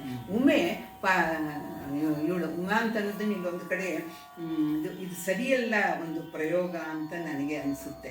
ಯಾಕೆ ಉಮೆಯ ಪ್ರಯೋಗ ಸರಿಯಲ್ಲ ಅನಿಸುತ್ತೆ. ಏಕೆಂದ್ರೆ ಉಮಾ ಅನ್ನೋ ಹೆಸರು ಅವಳಿಗೆ ಮುಂಚೆ ಬಂದಿದ್ದಲ್ಲ. ಅವನು ಈಶ್ವರ ತಪಸ್ಸು ಮಾಡುವಾಗ ಇವರಿಗೆ ಯಾರು ಮೇನಕೆ ಮತ್ತು ಇವರಿಗೆ ಹಿಮಾಲಯನಿಗೆ ಪರ್ವತರಾಜನಿಗೆ ಹುಟ್ಟಿದಾಗ ಅವಳು ಈಶ್ವರನ ಒಂದು ಮೀಸಲು, ಈಶ್ವರನಿಗೋಸ್ಕರ ಅದರಿಂದ ಅವಳು ತಪಸ್ಸಿಗೆ ಹೋಗ್ತಾಳೆ. ಹಾಗೆ ತಪಸ್ಸಿಗೆ ಹೋಗುವಾಗ ಮೇನಕೆ ಮಾ ಅಂತಾಳೆ, ಮಗಳೇ ತಪಸ್ಸನ್ನು ಮಾಡಬೇಡ ಅಂದಿದ್ರಿಂದ ಅವಳಿಗೆ ಉಮಾ ಅಂತ ಹೆಸರು ಬಂತು. ಇಲ್ಲಿ ಉಮೆ ಅಂತ ಬಳಸಿರುವುದು ಸ್ವಲ್ಪ ಅಸಾಂದರ್ಭಿಕ ಅಂತ ನನಗನ್ಸುತ್ತೆ. ಅಂದರೆ ಆ ಪದದ ಅರ್ಥವನ್ನು ನೋಡಿದಾಗ, ಅದು ಗಿರಿಜೆಯ ಹೆಸರು ಬೇರೆ ಪ್ರಶ್ನೆ, ಪಾರ್ವತಿಯ ಹೆಸರು, ಸತಿ, ದಾಕ್ಷಾಣಿ ಎಲ್ಲವೂ ಹೆಸರು. ಆದರೆ ಇಲ್ಲಿ ಇನ್ನೂ ಉಮೆಯ ಜನನವಾಗಿಲ್ಲ. ಇದು ನನ್ನ ವಿಶ್ಲೇಷಣೆ. ಅದರಿಂದ ಉಮೆಯಂದದಿ ಅಂದರೆ ಇಲ್ಲಿ ಇನ್ನೊಂದು ಅರ್ಥ ಏನಿದೆ ಅಂದರೆ, ಈ ವೀರಭದ್ರನ ಆಟಾಟೋಪ ಆರ್ಭಟಕ್ಕಿಂತ ಸ್ವಲ್ಪ ಕಡಿಮೆಯಾಗಿ ಇವಳು ಜನಿಸಿದ್ಲು ಅನ್ನೋ ಒಂದು ಅರ್ಥವನ್ನು ಕೊಡ್ಬೋದು. ಉಮೆಯಂದದಿ ಉದಿಸಿದ ಸುದತಿಗೆ ಸನ್ಮುಖದಿಂದ ಮದುವೆಯನ್ನು ಭರ್ಜರಿಯಾಗಿ ಮದುವೆ ಮಾಡ್ತಾರೆ ಅಂತ ಇನ್ನೊಂದು ಕಡೆ ಇದೆ. ಅವಾಗ ಎಲ್ಲಷ್ಟು ಟೈಮ್ ಇತ್ತು ಗೊತ್ತಿಲ್ಲ. ಹಾಗೆ ಅವರಿಬ್ಬರಿಗೂ ಮದುವೆಯನ್ನು ಮಾಡಿ ಆ ದಂಪತಿಗಳಿಗೆ ಗಣಂಗಳನ್ನು ಬೆರೆಸಿ ಸದಮಳ ಸೇಸೆಯನ್ನು ಉದಿತೋದಿತ ಹರಕೆಗಳನ್ನು ಇಕ್ಕಿದ ಮದನಾರಿ. ಅಂದರೆ ಸೇಸೆ ಇಕ್ಕುದು ಅಂತ ಹೇಳಿದ್ರೆ ಅಕ್ಷತೆಯನ್ನು ಹಾಕಿ ಆಶೀರ್ವಾದ ಮಾಡೋದು. ಅಕ್ಷತೆ ಅಂತ ಅನ್ನೋದು ಬರೀ ಅಕ್ಕಿ, ಅರಿಶಿನ ಅಥವಾ ಅಕ್ಕಿ ಇದನ್ನು ಕುಂಕುಮವನ್ನು ಹಾಕಿದ್ದಲ್ಲ. ಅಕ್ಷತೆಯನ್ನು ತಯಾರು ಮಾಡುವುದಕ್ಕೂ ಒಂದು ಮಂತ್ರ ಇದೆ. ಹಾಗೆ ಮಂತ್ರಪೂರ್ವಕವಾಗಿ ಅಕ್ಷತೆಯನ್ನು ತಯಾರು ಮಾಡಿದಾಗ ಆ ಅಕ್ಷತೆಯಲ್ಲಿ ಒಂದು ವಿಶಿಷ್ಟವಾದ ಶಕ್ತಿ ಬರುತ್ತೆ. ನಾವು ಸುಮ್ಮನೆ ನಮಗೆ ನಾಳೆ ಪೂಜೆ ಇದೆ ಒಂದಿಷ್ಟು ಅದಲ್ಲ. ಆ ಗಂಧವನ್ನು ತೆಗೆಯುವಾಗ, ಅಕ್ಷತೆಯನ್ನು ಮಾಡುವಾಗ ಪ್ರತಿಯೊಂದಕ್ಕೂ ಮಂತ್ರಗಳಿದೆ. ಆ ಮಂತ್ರಗಳು ಶಕ್ತಿಯುತವಾದದ್ದು. ಯಾರು ಅಂದರೆ ಅದರ ಕೈವಶವನ್ನು ಮಾಡಿಕೊಂಡು ಅದನ್ನು ಒಂದು ನಿಷ್ಠೆಯಿಂದ ಯಾರಾದರೂ ಅದನ್ನು ಸಾಧಿಸಿಕೊಂಡಾಗ ಅವರು ಉಚ್ಚರಿಸುವ ಆ ಮಂತ್ರಕ್ಕೆ, ಆ ಮಂತ್ರದ ಒಳಗಿನ ಶಕ್ತಿಯ ಆವಿರ್ಭಾವವಾಗುತ್ತೆ. ಅವರು ಮಾಡುವ ಕೆಲಸಕ್ಕೆ, ಅಕ್ಷತೆಗೆ ಅದು ಅಕ್ಷತೆಯಾದ ಕ್ಷತವಾದದ್ದು, ನಾಶವಾದದ್ದು ಅನ್ನುವ ಅರ್ಥದಲ್ಲಿ ಅಕ್ಷತೆ ಅಂತ. ಆ ಅಕ್ಷತೆಯ ಮೊಲಕೆ ನೋಡಿ ಕೆಲವು ದೊಡ್ಡ ದೊಡ್ಡ ಸ್ವಾಮಿಗಳು ಇವರು ಕೊಟ್ಟುವಾಗ ಅದನ್ನು ನೆಲದ ಮೇಲೆ ಬೀಳಿಸಲ್ಲ. ಯಾಕೆಂದರೆ ಅಲ್ಲಿ ನಾವು ಮನುಷ್ಯರು ಮಾಡುವಂಥ ರೀತಿಯಲ್ಲಿ ಅಕ್ಷತೆಯನ್ನು ತಯಾರು ಮಾಡಿರಲಿಲ್ಲ. ಅದು ಮಠಗಳಾದ್ರಿಂದ ಅದಕ್ಕೆ ಮಂತ್ರಪೂರ್ವಕವಾಗಿ ಅಕ್ಷತೆಯನ್ನು ಬೆರೆಸಿದಾಗ ಆ ಮಂತ್ರದ ಶಕ್ತಿ ಅದರಲ್ಲಿರುತ್ತೆ. ಅದರಲ್ಲಿ ನಮಗೆ ನಂಬಿಕೆಯೂ ಬೇಕು. ಅದು ಒಂದು ಅಲ್ಲಿ ರಾಮಚಂದ್ರಾಪುರದ ಮಠದಲ್ಲಿ ಒಂದ್ಸತಿ ನನಗೆ ಸನ್ಮಾನ ಮಾಡಿದ್ರು, ಯಾವಾಗಲೂ ಕರೆದು. ಆವಾಗ ಅವ್ರು ಯಾರೋ ಒಬ್ರು ಮಾತಾಡ್ಕೋತಿದ್ದಿದ್ದು ಕೇಳಿದೆ, ಏನೋ ಆ ಮನುಷ್ಯನಿಗೆ ಸ್ವಲ್ಪ ಮನೆ ತುಂಬ ಕಾಯಿಲೆ ಇದೆಯಂತೆ. ಏನಿಲ್ಲ, ಶ್ರೀ ಸಂಸ್ಥಾನ ಅಂತ ಅವ್ರು ಹೇಳ್ತಾರೆ, ಗುರುಗಳು ಅಂತ ಹೇಳಲ್ಲ, ರಾಮಚಂದ್ರ ಮಠದಲ್ಲಿ ಸಂಸ್ಥಾನದವರ ಅವರ ಕೈ ಸ್ಪರ್ಶವಾದ ಅಕ್ಷತೆ ನನ್ನ ತಲೆ ಮೇಲೆ ಬಿದ್ದುಬಿಟ್ರೆ ಸಾಕು, ನನಗೆಲ್ಲ ಕಾಯಿಲೆ ವಾಸೋದು. ಆ ನಂಬಿಕೆ ನೋಡಿ, ಅಕ್ಷತೆಯ ಮೇಲಿರೋ ನಂಬಿಕೆ, ಅಕ್ಷತೆಯನ್ನು ಕೊಡುವವರ ಮೇಲಿರೋ ನಂಬಿಕೆ, ಅದು ತಾನೇ ನನಗೆ ಆಶ್ಚರ್ಯ ಆಯಿತು. ಎಂತಹ ಒಂದು ಅಪಾರವಾದಂಥ ಶ್ರದ್ಧೆ, ನಂಬಿಕೆ ಇದೆ ಅಂತ ಆಶ್ಚರ್ಯ ಆಯಿತು. ಹಾಗೆ ಸದಮಲ ಅಕ್ಷತೆಯನ್ನು ಅವರಿಗೆ ಹಾಕಿ ಅವ್ರಿಗೆ ಆಶೀರ್ವಾದ ಮಾಡಿ, ಹರಕೆಯೋಳು ಇಕ್ಕಿದ ಮದನಾರಿಯ ಆಶೀರ್ವಾದ ಮಾಡಿದಂಥ ಮದನಾರಿಯ ಪಾದ ಪದ್ಮಕ್ಕೆ ಎರಗುತ್ತಾ ಇರದೆ ಬಲಗೊಂಡಂ ಬೀಳ್ಕೊಂಡಂ ನಡೆಗೊಂಡಂ. ಎಷ್ಟು ಚೆನ್ನಾಗಿದೆ ಈ ಪದಗಳ ಬಳಕೆ. ಬಲಗೊಂಡಂ ಅಂದರೆ ಸುತ್ತು ಬಂದ, ನಮಸ್ಕಾರ ಮಾಡ್ದ, ಬೀಳ್ಕೊಂಡ, ಅವನಿಂದ ಅಪ್ಪಣೆಯನ್ನು ಪಡೆದು ನಡೆಗೊಂಡ, ಮುಂದಕ್ಕೆ ಹೊರಟ. ಯಾರು? ಚಂಡಾಂಶು ಶತಪ್ರಭನು. ಚಂಡಾಂಶು ಅಂದರೆ ಸೂರ್ಯ. 100 ಸೂರ್ಯಗಳ ತೇಜಸ್ಸಿನ ಕಾಂತಿಯ ವೀರಭದ್ರೇಶ್ವರನು ತನಗೆ ಮದುವೆ ಮಾಡಿಕೊಟ್ಟಂತಹ ಅವನು ವೀರಭದ್ರ, ಇವಳನ್ನ ಭದ್ರಾಣಿ ಅಂತ ಹೇಳ್ತಾರೆ. ಈಶ್ವರ ಶಿವ ಶಿವಾನಿ, ಶರ್ವ ಶರ್ವಾಣಿ ಕೇಳಿದಿರಲ್ವಾ? ಶರ್ವನ ಪತ್ನಿ ಶರ್ವಾಣಿ, ಶಿವನ ಪತ್ನಿ ಶಿವಾನಿ. ಹಾಗೆ ಇವಳು ವೀರಭದ್ರನ ಪತ್ನಿ ಭದ್ರಾಣಿಯ ಜೊತೆಗೆ ಹೊರಡ್ತಾನೆ. ನಾರದರಿಂಗಣ ಗುಣಿದನು ನಲಿಯೇ ಮರುಳ್ಗಳ್ ಮಾರಿಕರಂ ಬಸುರರಕೆಗೆ ಕಳೆಯಾಯ್ತು ಎಂದುಲಿದು ಆರಿದರೆಲ್ಲ ಆಶಾಕಿನಿಡಾಕಿನಿಯರು ಚೌಕಮನಿದ್ದಳು ಮೃತ್ಯು ಸತಿ ದಾರಿಯ ಸವರಿದನು ಅಂತಕನು ಇತ್ತಲು ದಾರಿಯ ಸವರಿದನು ಯಾಗಾಗಾರದೊಳು ಕುಪಾತ ಶತಂ ನೆಗೆದು ಶಿವ ಶಿವ ವೀರಶಿಖಾಮಣಿ ದೇವಶಿಖಾಮಣಿಯಂ ಬೀಳ್ಕೊಂಡು ಅಡಿಗೆರಗಿದ ನೆನಲು. ಈಗ ಒಂದು ರಂಗಭೂಮಿ ಸಿದ್ಧವಾಗಿದೆ. ಈ ದಕ್ಷ ಅಲ್ಲಿ ಮಾಡ್ತಾ ಇದ್ದಾನೆ, ಇಲ್ಲಿ ಈಶ್ವರನಿಗೆ ಕೋಪ ಬಂದಿದೆ, ಅಲ್ಲಿ ದಕ್ಷನ ಯಜ್ಞವನ್ನು ನಾಶ ಮಾಡುವುದಕ್ಕೆ ಒಂದು ಭೂಮಿಯನ್ನು ಸಿದ್ಧಪಡಿಸಿ ಇಲ್ಲಿ ಕಳಿಸ್ತಾನೆ. ಇದನ್ನ ನೋಡಿದಾಗ ಇಲ್ಲಿ ಕವಿ ಹೇಳ್ತಾನೆ, ಈ ಥರದ್ದು ಯಾವುದೂ ಇಲ್ಲ ಯಾವ ಕಾವ್ಯದಲ್ಲೂ. ಇದು ಕವಿಯ ಕಲ್ಪನೆ. ಸ್ವಲ್ಪ ನಾರದನ ಒಂದು ಪಾತ್ರವನ್ನು ಒಂಚೂರು ಕೆಳಗಿಳಿಸಿದಾನೆ ಅಂತನೂ ಅನಿಸುತ್ತೆ ಆ ಮೂಲಕ. ನಾರದ ಲಿಂಗನ ಕುಣಿದನು. ನಾರದನಿಗೆ ಬಹಳ ಖುಷಿ ಆಯ್ತು ಅಂತೆ, ಕುಣಿಯಕ್ಕೆ ಶುರು ಮಾಡಿದಂತೆ. ಯಾಕೆ ಕುಣಿಯಕ್ಕೆ ಶುರು ಮಾಡ್ದ ಅಂದರೆ ದಕ್ಷ ಯಜ್ಞದಲ್ಲಿ ಯುದ್ಧ ನಡೆಯುತ್ತೆ ಅಂತ. ನಲಿಯೇ ಮರುಳುಗಳನ್ನು ಕುಣಿದನು ನಲಿದನು. ಮರುಳುಗಳು ಅಂದರೆ ದೆವ್ವ ಭೂತ ಪಿಶಾಚಿಗಳು, ಈ ರಕ್ತ ಪಿಪಾಸುಗಳಾದಂತಹ ಇವುಗಳೇನಿರುತ್ತೆ ಅವುಗಳಿಗೆ ಮರುಳುಗಳು ಅಂತ ಹೇಳ್ತಾರೆ. ಅವುಗಳು ನಲಿಯೇ ಮಾರಿಕರಂ ಬಸುರ ಅರಕೆಗೆ ಮಾರಿಯರೆಲ್ಲ ಬಂದ್ರಂತೆ.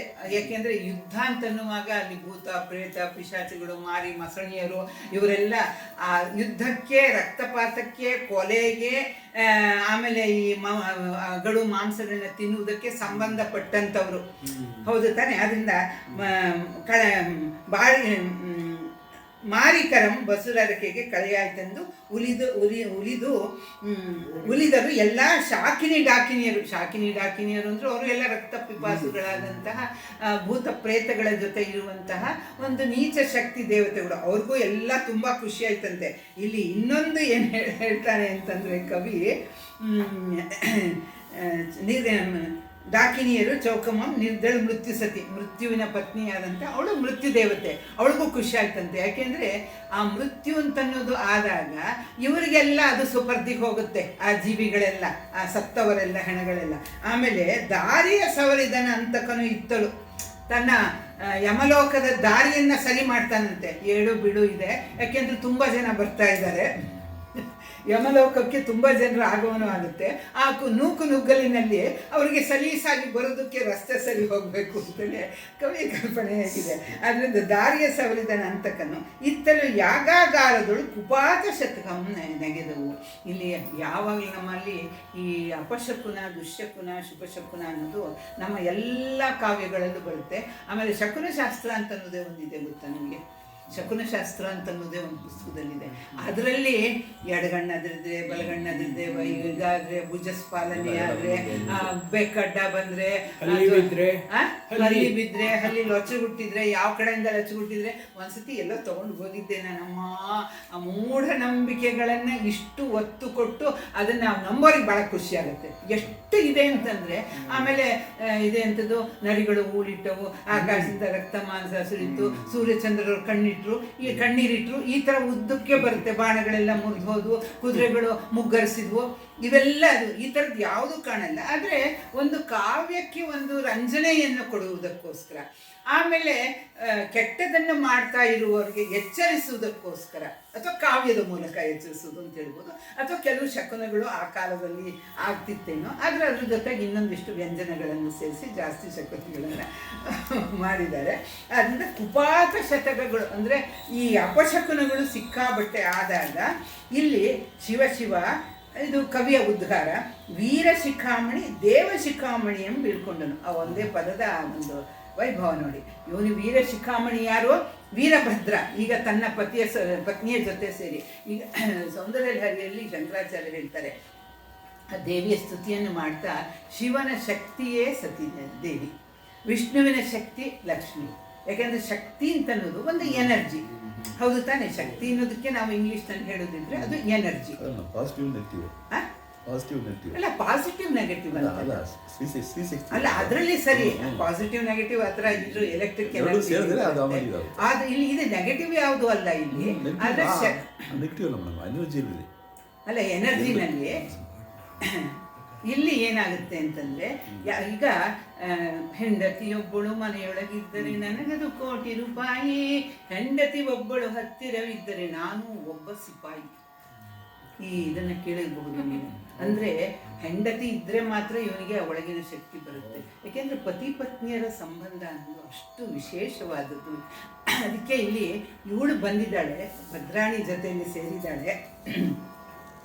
ಆದ್ರಿಂದ ವೀರ ಶಿಖಾಮಣಿ ದೇವ ಶಿಖಾಮಣಿಯನ್ನು ಬೀಳ್ಕೊಂಡನು. ಇವರೆಲ್ಲ ತನ್ನ ಶಕ್ತಿಯ, ವೀರಭದ್ರ ಹುಟ್ಟಿದಾಗಲೇ ಅವನಲ್ಲಿ ಆವಿರ್ಭವಿಸಿದಾಗಲೇ ಅಪಾರ ಶಕ್ತಿ ಇದೆ. ಆದರೆ ಭದ್ರಾಣಿಯ ಜೊತೆಗೆ ಸೇರಿದಾಗ ಅಲ್ಲಿ ಶಿವನ ಇದರಲ್ಲಿ ಹೇಳ್ತಾರಲ್ಲ ಅವರು, ಈ ಈಶ್ವರ ಸೃಷ್ಟಿ ಲಯವನ್ನು ಮಾಡುವುದಕ್ಕೆ, ವಿಷ್ಣು ಶಕ್ತಿ ಇದನ್ನು ಸ್ಥಿತಿಯನ್ನು ಮಾಡುವುದಕ್ಕೆ, ಸ್ಥಿತಿಯನ್ನು ಉಳಿಸುವುದಕ್ಕೆ, ಬ್ರಹ್ಮ ಸೃಷ್ಟಿಯನ್ನು ಇದೆಲ್ಲದಕ್ಕೂ ಮೂಲ ಸ್ವರೂಪವಾದದ್ದು ಅವರವರ ಶಕ್ತಿ, ಅವರವರ ಪತ್ನಿಯರು. ಆ ಶಕ್ತಿ ಇಲ್ಲದಿದ್ದರೆ ಅವರು ನಿರ್ಬಲರಾಗ್ತಾರೆ. ಎಷ್ಟೋ ಕಡೆಗಳಲ್ಲಿ ಗಂಡಸರು, ನೀವು 3 ಜನ ಇದ್ದೀರಿ, ನಾವು ಇಬ್ಬರಿದ್ದೀವಿ, ಆದರೂ ಹೇಳ್ತೀನಿ, ಮನೆಯಲ್ಲೇ ಬೇಕಾದಷ್ಟು ಜೋರು ಮಾಡ್ತಾರೆ. ಆದರೆ ಹೆಂಡತಿ ಮನೇಲಿ ಇಲ್ಲದೆ ಇದ್ದರೆ ಅವ್ರಿಗೆ ಖಂಡಿತ ಕೈಕಾಲು. ಆ ಥರದಲ್ಲಿ ಆತ್ಮಬಲ ಹೆಂಗಸರಿಗೆ ಜಾಸ್ತಿ, ಗಂಡಸರಿಗೆ ಅವ್ರ ಹೆಂಡತಿ ಮೇಲೆ ಬಲ ಅಷ್ಟೇ. ಅದು ಸತ್ಯವಾದ ಮಾತು. ಇವತ್ತು ಗಂಡನನ್ನು ಕಳೆದುಕೊಂಡವರು ಒಂದು ಥರ ಮಕ್ಕಳಿಗೋಸ್ಕರ ಮತ್ತೊಂದಿಗೋಸ್ಕರ ಜೀವನವನ್ನು ಮಾಡ್ತಾರೆ. ಆದರೆ ಹೆಂಡತಿಯನ್ನು ಕಳ್ಕೊಂಡವರು ಭಾಳನ್ನ ಕೆಲವರು ನಿಜ. ಯಾಕೆಂದರೆ ಇನ್ನೊಂದೇನು, ಹೆಂಗಸಾದವರಿಗೆ ಅವರು ಮನೆ ಎಲ್ಲ ಕೆಲಸಗಳಲ್ಲೂ ತಮ್ಮನ್ನು ತೊಡಗಿಸಿಕೊಳ್ತಾರೆ. ಗಂಡಸರು ರಿಟೈರ್ಡ್ ಆಗಿದ್ದರೆ ಎಲ್ಲೋ ಅಲ್ಲಿ ಹವ್ಯಾಸ ಬಿಟ್ಟರೆ ಅವ್ರಿಗೇನು ಕೆಲಸ ಬರಲ್ಲ. ಇದು ಸತ್ಯವಾದ ಮಾತು. ನಮ್ಮ ತಂದೆನೇ, ನಮ್ಮ ತಾಯಿ ಹೋದ ತಕ್ಷಣ ಅವ್ರಿಗೆ 2 ವರ್ಷನೂ ಇರಲಿಲ್ಲ. ಅಯ್ಯೋ ಬಿಟ್ಟು ಹೊಟ್ಟೋದು 2 ವರ್ಷ. ಅವರು ಏನು ಆರೋಗ್ಯವಾಗಿದ್ರು, ಚೆನ್ನಾಗಿದ್ರು. ಆ ಕೊರಗ ಅವ್ರಿಗಿತ್ತು. 55 ವರ್ಷದ ದಾಂಪತ್ಯ, 55 ವರ್ಷದ ದಾಂಪತ್ಯ ಯಾವಾಗಲೂ ಕೊಡ್ತಾಯಿದ್ರು. ಒಳಗಡೆ ಇರ್ತಾಯಿತ್ತು. ಅವರಲ್ಲಿ ಇರ್ತಾರೆ ಕೆಲವರು, ಆದರೆ ಹೆಂಗಸರಿಗೆ ಒಂದು ಆತ್ಮಬಲ, ಆತ್ಮಶಕ್ತಿ ಅದು ಜಾಸ್ತಿ ಇರುತ್ತೆ. ಹಾಗಾಗಿ ಅವರು ಮಕ್ಕಳಿಗೋಸ್ಕರ ಇದು ಬೇರೆ ಬೇರೆ ರೀತಿಯಲ್ಲಿ ತಮ್ಮನ್ನು ತಾವು ತೊಡಗಿಸ್ಕೊಳ್ತಾರೆ. ಗಂಡಸರಿಗೆ ಏನೂ ಇರಲ್ಲ ಅಷ್ಟಾಗಿ, ಹೌದು ತಾನೆ?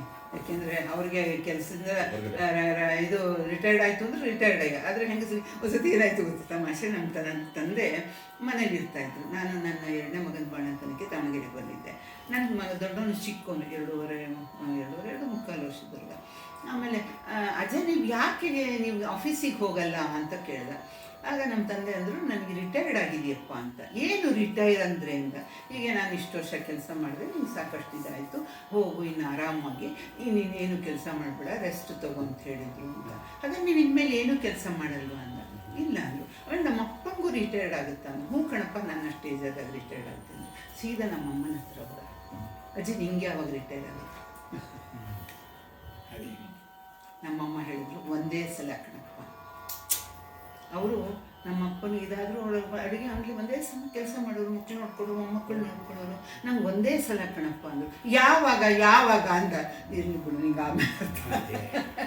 ಹಾಗಾಗಿ ತಾವು ಅಂದರೆ ಕೆಲವ್ರಂತರ ಸೋಮಾರಿಗಳಾಗಿರ್ತಾರೆ, ಅಯ್ಯೋ ಮಾಡ್ಕೊಳ್ಳಿ ಇವರು ಅಂಥೇಳಿ ಸೊಸೆಗೆ ಮತ್ತೊಬ್ಬರಿಗೆ ಬಿಡ್ತಾರೆ.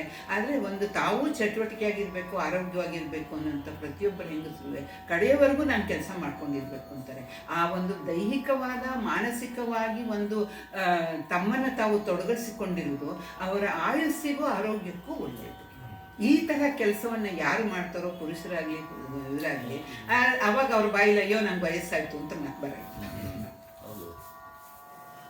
ಅದರಿಂದ ಇವನು ವೀರಶಿಖಾಮಣಿ, ದೇವಶಿಖಾಮಣಿ. ವೀರಶಿಖಾಮಣಿ ವೀರಭದ್ರ, ದೇವಶಿಖಾಮಣಿ ದೇವತೆಗಳೆಲ್ಲರಿಗೂ ಕಿರೀಟಪ್ರಾಯನಾದಂಥವನು ಶಿವ. ಅವನನ್ನು ಬೀಳ್ಕೊಂಡು ಅಡಿಗೆರಗಿದನು ಏನಲ್ಲೂ. ಮುಂದೆ ಏನಾಯಿತು, ಅವನಿಗೆ ನಮಸ್ಕಾರ ಮಾಡಿ ಇದು ಮಾಡ್ತಾನೆ. ಹರುಷದೆ ಹರಸಿಕರಂ ಪೋಗೆನ್ನದ ಮುನ್ನಂ ತಿರುಗಿ ಕರಂ ಕೈವೀಸಿ ಭುಜಂ ಪೈ ಪೊಯ್ದೊಡೆ ಸಾಗರ ಉಕ್ಕಿದ ವಾರಿದೊಡೆ ಅಂಬರ ಜರಿಯುತ್ತಳ್ ಕೇರಿದೊಡೆ ರಸೆ ಬಸವಳಿದು ಉರಗನ ಹೆಡೆ ಮಣಿಗಿತ್ತು ಉರವಣಿಸಿದೊಡೆ ದಿಶಾಕರಿ ತೆರಳಿದುವು ಅಡಿಗಿಟ್ಟೆಡೆ ಬೆಟ್ಟಂ ಹಿಟ್ಟಾದುವು ಚರಿತದೊಳು ಅತುಳ ಬಲ ಪರಾಕ್ರಮದ ಆ ವೀರನ ಸೇನೆಯನು ವಣ್ಣಿಪೆನು. ಹೀಗೆ ಅವನು ಒಂದು ಕಾರ್ಯಕ್ಕಾಗಿ ಹುಟ್ಟಿ ಬಂದವನು. ಇದು ಈಶ್ವರ ತನ್ನ ಒಂದು ಸ್ವಇಚ್ಛೆಯಿಂದ ಹುಟ್ಟಿಸಿದ್ದಲ್ಲ. ಅಲ್ಲಿ ಅವನು ಹೇಳ್ತಾನಲ್ಲ, ಇದು ನನ್ನ ಒಳಗಿನ ಕೋಪವಲ್ಲ, ಇವನು ಯಾಕೆ ಈ ರೂಪವನ್ನು ಪಡೆದುಕೊಂಡ, ಯಾಕೆ ಈ ಥರ ಇದೆ ಅಂಥೇಳಿ ಈಶ್ವರನೇ ಹಿಂದಿನ ಒಂದು ಪದ್ಯದಲ್ಲಿ ಹೇಳ್ತಾನೆ. ಇದು ನನ್ನ ಒಡಲಿನ, ನನ್ನ ಅಂತರಂಗದಲ್ಲಿದ್ದ ಕೋಪವೇ ಒಂದು ರೂಪಾಗಿ, ಒಂದು ಆಕೃತಿಯಾಗಿ ಬಂದಿದೆಯಲ್ಲ ಅಂತ ಹೇಳಿದಾಗ, ಅದು ಆ ಒಳಗಿನ ಕೋಪವೆಲ್ಲ ಒಂದು ಆಕೃತಿಯನ್ನು ತಾಳಿ ಹೊರಗೆ ಬಂದಾಗ, ಆ ಕೋಪವೆಲ್ಲ ಹೊರಗೆ ಹೋದಾಗ ಅವನ ಅಂತರಂಗದಲ್ಲಿ ಶಾಂತಿ ಉಂಟಾದಾಗ, ಆ ಶಾಂತಿಯಿಂದ ಅವನು ಯೋಚನೆ ಮಾಡ್ತಾನೆ, ಇದೇನಾಗೋಯ್ತು, ಯಾಕೆ ಇವನು ಇರುತ್ತದೆ. ಹಿಂದಿನ ಪದ್ಯದಲ್ಲಿ ಇದೆಯಲ್ಲ, ನನ್ನ ಒಡಲಿನ ಅದು ಕೋಪಂಗಡ ಅಂತ ಹೇಳಿದಾಗ, ಹಾಗೆ ಇದೇನಾಗುತ್ತೆ, ಇವನು ಆ ಕೋಪ ಇದಾಗಿ ಹೊರಗಡೆ ಬಂದಿದೆ. ಹರುಷದೆ ಹರಸಿ ಕರಂ ಹೋಗೆನ್ನದ ಮುನ್ನ ಅವನು ಬಂದುಬಿಟ್ಟಿದ್ದಾನೆ. ಈಗೇನಾಗುತ್ತೆ, ಬೆಂಕಿಗೆ ಬೆಂಕಿಯೇ ಸೇರಬೇಕೇ ವಿನಃ ಬೆಂಕಿಯ ಜೊತೆ ನೀರು ಸೇರುವುದಕ್ಕಾಗುವುದಿಲ್ಲ. ಆಗ ಅದರ ಪರಿಣಾಮವೇ ವ್ಯತಿರಿಕ್ತವಾಗುತ್ತೆ. ಹೀಗೆ ಅವನು ಬೆಂಕಿ ಸ್ವರೂಪ, ಮಹಾ ಜ್ವಾಲೆಯ ಸ್ವರೂಪದಲ್ಲಿದ್ದಾನೆ. ಅಷ್ಟು ಜ್ವಾಲೆ ಅಲ್ಲದಿದ್ದರೂ ಕಡಿಮೆ ಜ್ವಾಲೆಯ ಸ್ವರೂಪದಲ್ಲಿ ಭದ್ರಾಣಿ ಸೇರಿದ್ದಾರೆ. ಸೊ ಎರಡರ ಒಂದು ಕಾಂಬಿನೇಷನ್ ಏನಿದೆ ಅದು ವಿಪರೀತವಾಗಿದ್ದ. ಅವನೊಂದು ಸತಿ ಕವಿ ಹೇಳ್ತಾನೆ, ಕರಂ ಕೈವೀಸಿ ಭುಜಂ ಒಯ್ದ್ರೆ, ಒಂದು ಸತಿ ತನ್ನ ಭುಜವನ್ನು ತಟ್ಟಿಕೊಂಡು ಒಂದು ಸತಿ ಕೈ ಬೀಸಿದ ತಕ್ಷಣ ಸಾಗರ ಉಕ್ಕಿದ ವಾರಿದೊಡು ಅಂಬರ ಜರಿಯುತ್ತ ಎಳ್ಕೇರಿದೊಡೆ ಬಸವಳಿದು ಉರುಗನ ಹೆಡನೆ ಮಣಿಯುತ್ತ ಉರವಣಿಸಿದೊಡೆ ದಿಶಾಕರಿ ತೆರಳಿದು ಒಡಿಯಿಟ್ಟೆಡೆ ಬೆಟ್ಟಂ ಹಿಟ್ಟದು. ಏನು ಲಕ್ಷ ಲಕ್ಷ ಸಂಖ್ಯೆಯಲ್ಲಿ, ಅಸಂಖ್ಯ ಅಂತ ಹೇಳ್ಬೋದು, ಅನಂತ ಸಂಖ್ಯೆಯಲ್ಲಿ ಗಣಗಳೆಲ್ಲ ಬಂದ್ಬಿಟ್ಟಂತೆ. ಇವನ ಸಂಕಲ್ಪ ಮಾತ್ರದಿಂದ ಇವನು ಒಂದು ಸತಿ ಕರೆದ ತಕ್ಷಣ ಅವುಗಳ ಒಂದು ಆರ್ಭಟದ ಕೋಲಾಹಲದ ಆ ದಟ್ಟಣೆ ಹೇಗಿತ್ತು ಅಂದರೆ ಬೆಟ್ಟಂ ಹಿಟ್ಟಾದವು. ಯಾಕೆಂದ್ರೆ ಹೋಗುವಂತಹ ದಾರಿಯಲ್ಲಿ ಈ ಒಂದು ಅಪ್ರತಿಮ ಪರಾಕ್ರಮ ಇರುವಂಥವ್ರು ಇಲ್ಲಿ ಬೆಟ್ಟ ಇದೆ, ಇಲ್ಲಿ ಮರ ಇದೆ ಅಂತ ದಾಟಿಕೊಂಡು ಹೋಗುವುದಿಲ್ಲ. ಆ ಬೆಟ್ಟವನ್ನೇ ಹತ್ತಿದಾಗ ಅದು ಹಿಟ್ಟಾದವು. ನಮ್ಮಲ್ಲಿ ಒಂದು ಮಾತಿದೆ, ಹಿಟ್ಟಂ ತಿಂದಂ ಬೆಟ್ಟಂ ಕಿತ್ತಿಟ್ಟಂ ಹಿಟ್ಟಂ ಬಿಟ್ಟಂ ಕೆಟ್ಟಂ. ಹಿಟ್ಟಂ ತಿಂದಂ ಬೆಟ್ಟಂ ಕಿತ್ತಿಟ್ಟಂ ಅಂದ್ರೆ ರಾಗಿ ಹಿಟ್ಟನ್ನ ತಿಂದವನು. ರಾಗಿ ಹಿಟ್ಟಿನಲ್ಲಿ ಅಕ್ಕಿಗಿಂತ ಎಷ್ಟು ಒಳ್ಳೆಯ ಅಂಶ ಇದೆ ಅಂದರೆ ಅದಕ್ಕೆ ಹಳ್ಳಿಗಳಲ್ಲಿ ದಪ್ಪನೆ ಒಳ್ಳೆ ಹೇಳ್ತಾರಲ್ಲ, ಮುದ್ದೆ ಹೇಗೆ ಇರಬೇಕು ನಮಗೆ ಅಂದರೆ ಗೋಡೆಗೆ ಹೊಡೆದ್ರೆ ಪುಟ ಹೊಡಿಬೇಕು, ಅಷ್ಟು ಗಟ್ಟಿಯಾಗಿರ್ಬೇಕು. ಅಂತಹ ಮುದ್ದೆಯನ್ನು ಅದು ತಾಡಾಗಿರುತ್ತೆ ಹೊಟ್ಟೆಗೆ ಅಂತ ಹೇಳ್ತಾರೆ. ಅದು ಮಧ್ಯಾಹ್ನದ ತನಕ ಅಲ್ಲಿನ ಅವರ ದೈಹಿಕ ಶ್ರಮ ಕಡಿಮೆ ಇರ್ತವೆ ಬಿಸಿಲಿನಲ್ಲಿ, ಅವ್ರಿಗೆ ತಡೆಯುತ್ತೆ. ಇಲ್ಲದ್ರೆ ನಾವು ಬೆಳಗ್ಗೆ ಎದ್ದು ತಿನ್ನಕ್ಕೆ ದೋಸೆ ಇಡ್ಲಿ ತಿನ್ಕೊಂಡು ಹೋಯ್ತು ಅಂದರೆ 10 ಗಂಟೆಗೆಲ್ಲ ಹಸು ಆಗುತ್ತೆ. ಆ ಹಸುವಾಗದೆ ಇರ್ಬೇಕಾದ್ರೆ ಗಟ್ಟಿಯಾದ ಮುದ್ದೆಯನ್ನು ತಿಂದುಕೊಂಡು ಹೊರಟಾಗ ಉತ್ತರ ಕನ್ನಡದ ಕಡೆ ಇದರಲ್ಲಿ ಆ ಕಡೆ ಎಲ್ಲ ಆ ಥರ ಗಂಜಿ ಕುಡಿತಾರೆ. ಗಂಜಿ ನಾವು ಮಾಡುವಂಥ ಎಲ್ಲ ಪಾಲಿಶ್ ಮಾಡಿ ನಾಜುಕಿನ ಪಟ್ಟಣದ ಹೆಣ್ಣಿನಂತಲ್ಲ, ಇದು ತೌಡಿನ ಸಮೇತ, ಆ ತೌಡಿನ ಸಮೇತ ಇರುವಂತಹ ಹಾಗೇನಾಗ್ತದೆ ಈ ಎಲ್ಲ ಅಂಶಗಳು. ಈಗ ರಾಗಿ ಯಾಕೆ ಶ್ರೇಷ್ಠ ಅಂದರೆ ಅದರ ಸಿಪ್ಪೆ ಸಮೇತ ಇರುತ್ತೆ, ಅದರಲ್ಲಿ ಫೈಬರ್ ಇರುತ್ತೆ. ಅದು ಜೀರ್ಣಕ್ಕೆ ತಡವಾಗುವುದರಿಂದ ಯಾವಾಗ ಪೂರ್ತಿ ಜೀರ್ಣ ಆಯ್ತು ಹಸುವಾಗಿ ಹೋಗ್ಬಿಡುತ್ತೆ. ಯಾವಾಗ ಜೀರ್ಣವಾಗುವುದಿಲ್ಲ, ತಡೆದು ಜೀರ್ಣವಾಗುತ್ತೆ, ಅದು ತಡೆಯುತ್ತೆ. ಹಾಗೆ ಅಲ್ಲಿ ಉಪಯೋಗಿಸ ಕೆಂಪು ಕುಸುಬ್ಲಕ್ಕಿ, ಸಿಪ್ಪೆ ತೆಗೆಯದ ತೌಡು ತೆಗೆಯದ ಕೆಂಪು ಕುಸುಬ್ಲಕ್ಕಿಯನ್ನು ಅವರು ಉಪಯೋಗಿಸ್ಬಿಟ್ಟು ಗಂಜಿ ಊಟ ಮಾಡ್ತಾರೆ. ಅದೇ ಉತ್ತರ ಕರ್ನಾಟಕದ ಕಡೆ ರೊಟ್ಟಿ, ಅದು ಜೋಳವೂ ಸಹಿತ ಸಿಪ್ಪೆ ಸಮೇತ ಇರುತ್ತೆ. ಹಾಗಾಗಿ 1 2 3 4 ಅವರ ಶಕ್ತಿಗೆ ಪ್ರಾಯಕ್ಕೆ ತಕ್ಕ ತಿಂದ್ಬಿಟ್ರೆ ಮಧ್ಯಾಹ್ನ ಅವರು ಬಿಸಿಲಿನಲ್ಲಿ ಊಟಕ್ಕೆ ಅವ್ರ ಹೆಂಡತಿರು ಹೊತ್ಕೊಂಡು ಬರೋ ತನಕ ಅದು ಕಾಯ್ತಾ ಇರ್ತಾರೆ. ಹಾಗೆ ಆದರೆ ಇವರು ಸ್ವತಃ ಒಂದು ಶಕ್ತಿಯ ಸ್ವರೂಪವಾಗಿ ಹುಟ್ಟಿದ್ರಿಂದ ಬೆಟ್ಟಂ ಹಿಟ್ಟಾದವು. ಆ ಬೆಟ್ಟಗಳೆಲ್ಲ ನೆಲ ಸಮವಾಗಿ ಹೋಯ್ತಂತೆ. ಚರಿತದಳು ಅತುಳ ಬಳ ಪರಾಕ್ರಮದ ಆ ವೀರನ ಸೇನೆ ಎಂಬಣ್ಣಿಪನು. ಇಡೀ ಒಂದು ಪುರಾಣದ ಇತಿಹಾಸದಲ್ಲಿ ಇನ್ನು ಯಾವ ಸೈನ್ಯವೂ ಇಷ್ಟೊಂದು ಅತುಳ ಬಲದಿಂದ ಹೊರಟಿಲ್ಲ. ಅಂತಹ ಪರಾಕ್ರಮದ ವೀರನ ಸೇನೆಯನ್ನು ನಾನು ಏನು ಬಣ್ಣಿಸುವುದಕ್ಕೆ ಸಾಧ್ಯ ಅಂಥೇಳಿ ಒಂದು ಶರ ಬರೆದು ಬಿಡ್ತಾನೆ ರಾಘವನ್ ಕೈಗೆ. ವರ್ಣಿಸೋದೆಲ್ಲ ವರ್ಣಿಸ್ಬಿಟ್ಟು ಕಡೆಗೆ ನನ್ನ ವರ್ಣನೆ ಸಾಲದು, ಇನ್ನೂ ವಿಪರೀತ ಅನ್ನುವಂತಹ ಅರ್ಥವನ್ನ ಇದು ಕೊಡುತ್ತೆ. ಕುಲಗಿರಿಗಳ ಕೈಗುಂಡುಗಳ ಬ್ರಹ್ಮಾಂಡಂಗಳ ಹೊಡೆಸೆಂಡುಗಳ ದಿಶಾ ಕರಿಗಳ ದಂತಂಗಳ ಪಿಲ್ಲಣಿಗೆಗಳ ಮಹಾಕಾಲನ ಕೋಣನ ಕೋಡಿನ ಹೊಸ ಬಡಿಗೆಗಳ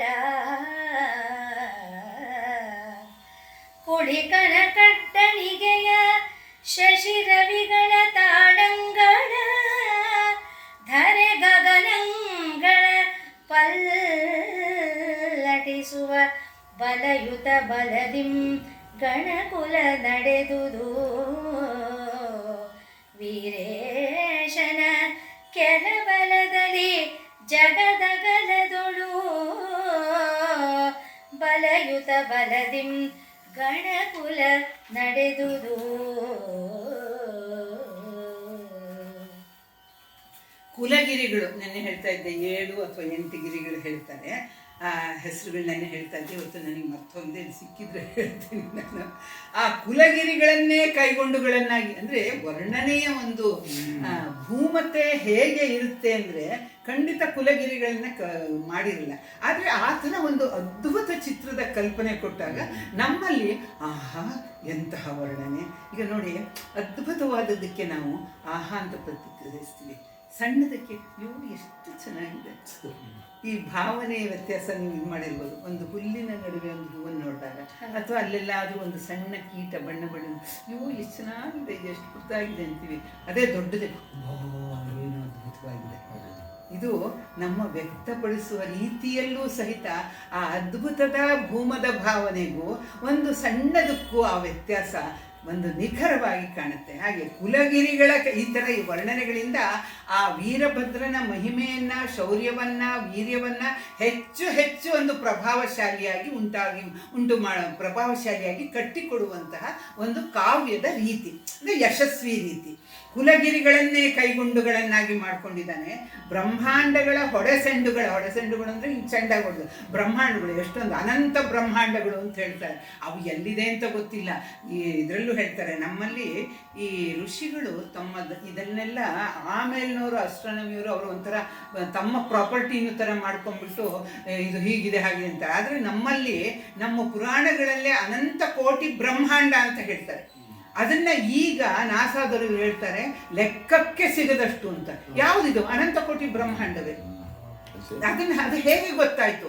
ಆಕಾಶದಲ್ಲಿ ರಾತ್ರಿಯಲ್ಲಿ ಚಂದ್ರ ಅಥವಾ ಈಗಿಂತ ಹಾಗೆಲ್ಲ ತುಂಬಾ ಸ್ವಚ್ಛವಾಗಿ ಈ ಧೂಳು ಮತ್ತೊಂದು ಅಥವಾ ಸ್ಟ್ರೀಟ್ ಲೈಟ್ಸು ಇವೆಲ್ಲ ಇಲ್ಲದೆ ಇದರಿಂದ ಸ್ವಚ್ಛವಾದ ಆಕಾಶ ಕಾಣ್ತಿದ್ದಾಗ ಒಂದಿಷ್ಟು ವಜ್ರ ಚಲ್ಲಾಡಿದಂತೆ ನಕ್ಷತ್ರಗಳು ಕಾಣ್ತಾ ಇತ್ತು.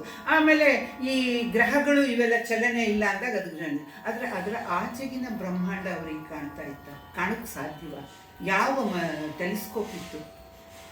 ಯಾವುದೂ ಇರಲಿಲ್ಲ ತಾನೆ. ಆದರೆ ಅವ್ರಿಗೆ ಹೇಗೆ ಗೊತ್ತಾಯಿತು? ಅನಂತ ಕೋಟಿ ಬ್ರಹ್ಮಾಂಡ ಅಂತ ಹೇಗೆ ಹೇಳಿದರು? ಅವರ ದರ್ಶನದಲ್ಲಿ. ದರ್ಶನ ಅಂದರೆ ಅವರ ತಪಸ್ಸನ್ನು ಮಾಡುವಾಗ ಅವರಿಗೆ ಆದಂಥ ಅಲೌಕಿಕವಾದಂತಹ ಕೆಲವು ದೃಶ್ಯಗಳು ಕಾಣ್ತಾ ಇತ್ತು. ಆ ದೃಶ್ಯಗಳ ಮೂಲಕ ಅದನ್ನೇ ದರ್ಶನ ಅಂತ ಹೇಳ್ತಾರೆ. ತಮ್ಮ ತಪಸ್ಸಿನ ಪರಾಕಾಷ್ಠೆಯಲ್ಲಿ ಕಂಡಂತಹ ದರ್ಶನದಲ್ಲಿ ಇವನ್ನೆಲ್ಲ ಆವಾಗ ಕಂಡು ಹಿಡಿದ್ರು. ಅನಂತ ಕೋಟಿ ಬ್ರಹ್ಮಾಂಡ ಅಂತ ಹೇಳಿದರು. ಆದರೆ ಇದನ್ನ ಈಗ ಆಸ್ಟ್ರೋನಮರ್ಸ್ ಅವರೆಲ್ಲ ಹೇಳ್ತಾರೆ ಅನಂತ ಕೋಟಿ ಬ್ರಹ್ಮಾಂಡ ಇದೆ ಅಂತ. ಅದೆಲ್ಲ ಹೌದು, ಅದನ್ನೆಲ್ಲ ಅವ್ರು ಹೇಳಿದ್ದಾರೆ. ಅದೇ ನಿನ್ನೆ ಎಲ್ಲೋ ಒಂದು ಕಡೆ ಓದ್ತಾ ಇದ್ದೆ. ಜ್ಯೋತಿಷ್ಯದಲ್ಲಿ ಈಗ ಇದನ್ನ ಈಗ ಕೆಲವು 300-400 ವರ್ಷಗಳಿಂದ ಅಷ್ಟೇನೆಯ ಇಂಗ್ಲೀಷ್ನವರು ಅಥವಾ ಫಾರಿನರ್ಸು ಅವರು ಗ್ರಹಣ ಯಾವಾಗ ಆಗುತ್ತೆ, ಏನು ಎಷ್ಟೊತ್ತು ಹಿಡಿಯುತ್ತೆ ಅಂತ. ಆದರೆ ಸಾವಿರಾರು ವರ್ಷಗಳಿಂದ ನಮ್ಮಲ್ಲಿ ಇದು ಹೇಳ್ತಾರೆ. ಹೌದಾ? ನಮ್ಮಲ್ಲಿ ಯಾವಾಗಿನಿಂದ ಅದು ಇದು ಹಿಡಿಯುವ ಕಾಲ, ಆಮೇಲೆ ಮಧ್ಯದ ಕಾಲ, ಮೋಕ್ಷದ ಕಾಲ. ಮೋಕ್ಷ ಅಂದರೆ ಬಿಡುಗಡೆ ಆಗುವಂಥದ್ದು. ಎಷ್ಟು ಸೆಕೆಂಡ್ಸ್ ನೋಡಿ. ಆದರೆ ಏನಾಗಿದೆ ಅಂದರೆ ಬ್ರಿಟಿಷರು ನಮ್ಮ ದೇಶಕ್ಕೆ ಬಂದು ಇವರು ಮುಸಲ್ಮಾನರ ದಾಳಿಯಿಂದಾದಂಥ ಒಂದು ಇದರಲ್ಲಿ ನಮ್ಮನ್ನು ನಿರ್ವೀರ್ಯರನ್ನ ಮಾಡಿದ್ರು. ನಮ್ಮವರು ಅದನ್ನು ಅದೇ ಶ್ರೇಷ್ಠ ಅಂತ ಅಂದ್ಕೊಂಡು ಒಂದು ಮುಸಲ್ಮಾನರ ಕಾಲದಲ್ಲಿ ದೌಷ್ಟ್ಯದಿಂದ, ಕ್ರೌರ್ಯದಿಂದ, ಇವರು ಬ್ರಿಟಿಷರ ಕಾಲದಲ್ಲಿ ಜಾಣತನದಿಂದ. ನೀವು ಯೋಚನೆ ಮಾಡಿ, ಬ್ರಿಟಿಷರು ಏನು ಕೋಟಿಗಟ್ಟಲೆ ಸೈನ್ಯವನ್ನು ತಂದ್ರೆ, ಮುಸಲ್ಮಾನರೇನು ಕೋಟಿಗಟ್ಟಲೆ ಸೈನ್ಯವನ್ನು ತಂದ್ರೆ. ಅವರು ತಂದಿದ್ದೆಲ್ಲ ಕೆಲವು ಸಾವಿರ. ಆದರೆ ಇಡೀ ಭಾರತವನ್ನು ಹೇಗೆ? ಯಾಕೆಂದರೆ ನಮ್ಮವರೇ ಜಯಚಂದ್ರನ ಥರ ಅದು. ಜಯಚಂದ್ರ ಅಂದರೆ ಅವನು ಮೋಸ ಮಾಡೋದಕ್ಕೆ ವಂಚನೆಗೆ ಆ ಥರ ಆಗಿ ಅಲ್ಲಿ ಬ್ರಿಟಿಷರ ಪೊಲೀಸ್ ಪಡೆಯಲ್ಲಿ ಇದ್ದವರು ಎಷ್ಟು ಜನ ಬ್ರಿಟಿಷರು, ಎಷ್ಟು ಜನ ಭಾರತದವರು. ಅವರಿಗೆ ಸೂಚನೆಯನ್ನು ಕೊಡ್ತಿದ್ದು, ಸಂಚನ ತಿಳಿಸ್ತಿದ್ದವರು ಯಾರು? ಒಬ್ಬೊಬ್ಬರು, ಅವನೇ ಯಾರೋ ಒಬ್ಬ ಬ್ರಿಟಿಷ್ನ ಹೇಳ್ತಾನಂತೆ, ಒಬ್ಬೊಬ್ಬರು ಒಂದು ಕಲ್ಲಿನಿಂದ ಹೊಡೆದಿದ್ರೆ ನಾವು ಓಡ್ ಹೊರಟೋಗ್ತಿದ್ವಿ. ಆದರೆ ಭಾರತೀಯರು ನಯವಂಚನೆಗೆ, ಮೋಸಕ್ಕೆ, ಅದಕ್ಕೆ ಹೆಸರಾದವು. ಸತ್ಯ ಇದು ವಿಷಾದದಿಂದ ನಾವು ಒಪ್ಕೋಬೇಕು. ಇನ್ನು ಹೌದು ತಾನೆ, ಎಷ್ಟು ಜನ ಬಂದರು ಬ್ರಿಟಿಷರು? ಇಡೀ ಭಾರತ ಏನು ಆ ಭಾರತದ ಒಂದು ರಾಜ್ಯದಷ್ಟಿಲ್ಲ ಅವರ UK ಇಲ್ಲ ತಾನೆ. ಆದರೆ ಅಲ್ಲಿ ಜನಗಳು ಉಳಿದಿದ್ರು, ಅವರೇನು ಎಲ್ಲರೂ ದಂಡು ಕಟ್ಕೊಂಡು ಇಲ್ಲಿ ಬರಲಿಲ್ಲ. ಆದರೆ ಇವರು ಹೇಗೆ ನಮ್ಮನ್ನು ಆಕ್ರಮಿಸ್ಕೊಂಡ್ರು? ಯಾಕೆಂದರೆ ನಮ್ಮವರ ಸಹಾಯದಿಂದ, ನಮ್ಮವರೇ ಅವರಿಗೆ. ಈಗ ಇದರಲ್ಲಿ ಯಾವುದರಲ್ಲಿ ಜಲಿಯನ್ ವಾಲಾ ಬಾಗಲ್ಲಿ ಗುಂಡು ಹಾರಿಸ್ತವ್ರು ಯಾರು? ನಮ್ಮವರೇ. ಇದನ್ನೆಲ್ಲ ಯೋಚನೆ ಮಾಡಿದಾಗ ನಾವು ಬಹಳ ತಿಳ್ಕೊಳ್ಳೋದು ಇದೆ. ನಾವೇನೋ ನಿಜವಾಗ್ಲೂ ನಾವೆಲ್ಲರೂ ಸ್ವತಂತ್ರ ಭಾರತದಲ್ಲೇ ಹುಟ್ಟಿದವರು. ಇನ್ನೂ ಪರಕೀಯದಲ್ಲಿದ್ದಾಗ ನಾವು ಹುಟ್ಟಿರಲಿಲ್ಲ. ಎಲ್ಲರೂ ನಾವು ಸ್ವತಂತ್ರ ಭಾರತದಲ್ಲೇ, ನನಗನ್ಸೋ ಮಟ್ಟಿಗೆ ಎಲ್ಲರೂ ನಾವು ಸ್ವತಂತ್ರ ಭಾರತದ ಶಿಷ್ಯಗಳೇ. ಹಾಗೆ ಇಲ್ಲಿ ಯಾವ ಸಂದರ್ಭಕ್ಕೆ ಇದು ಬಂತು ಗೊತ್ತಿಲ್ಲ. ಯಾವ ಪದ್ಯ ಹೇಳಿ? 21. ಹಾಂ, ಕುಲಗಿರಿಗಳ ಕೈಗುಂಡುಗಳ. ಯಾಕೆಂದರೆ ಈ ಆಯುಧಗಳ ಬಗ್ಗೆ ಇವು ಹೇಳುವಾಗ ಅದನ್ನು ವಿಪರೀತ ಒಂದು ಉತ್ಪ್ರೇಕ್ಷೆ ಮಾಡಿ ಹೇಳ್ತಾರೆ.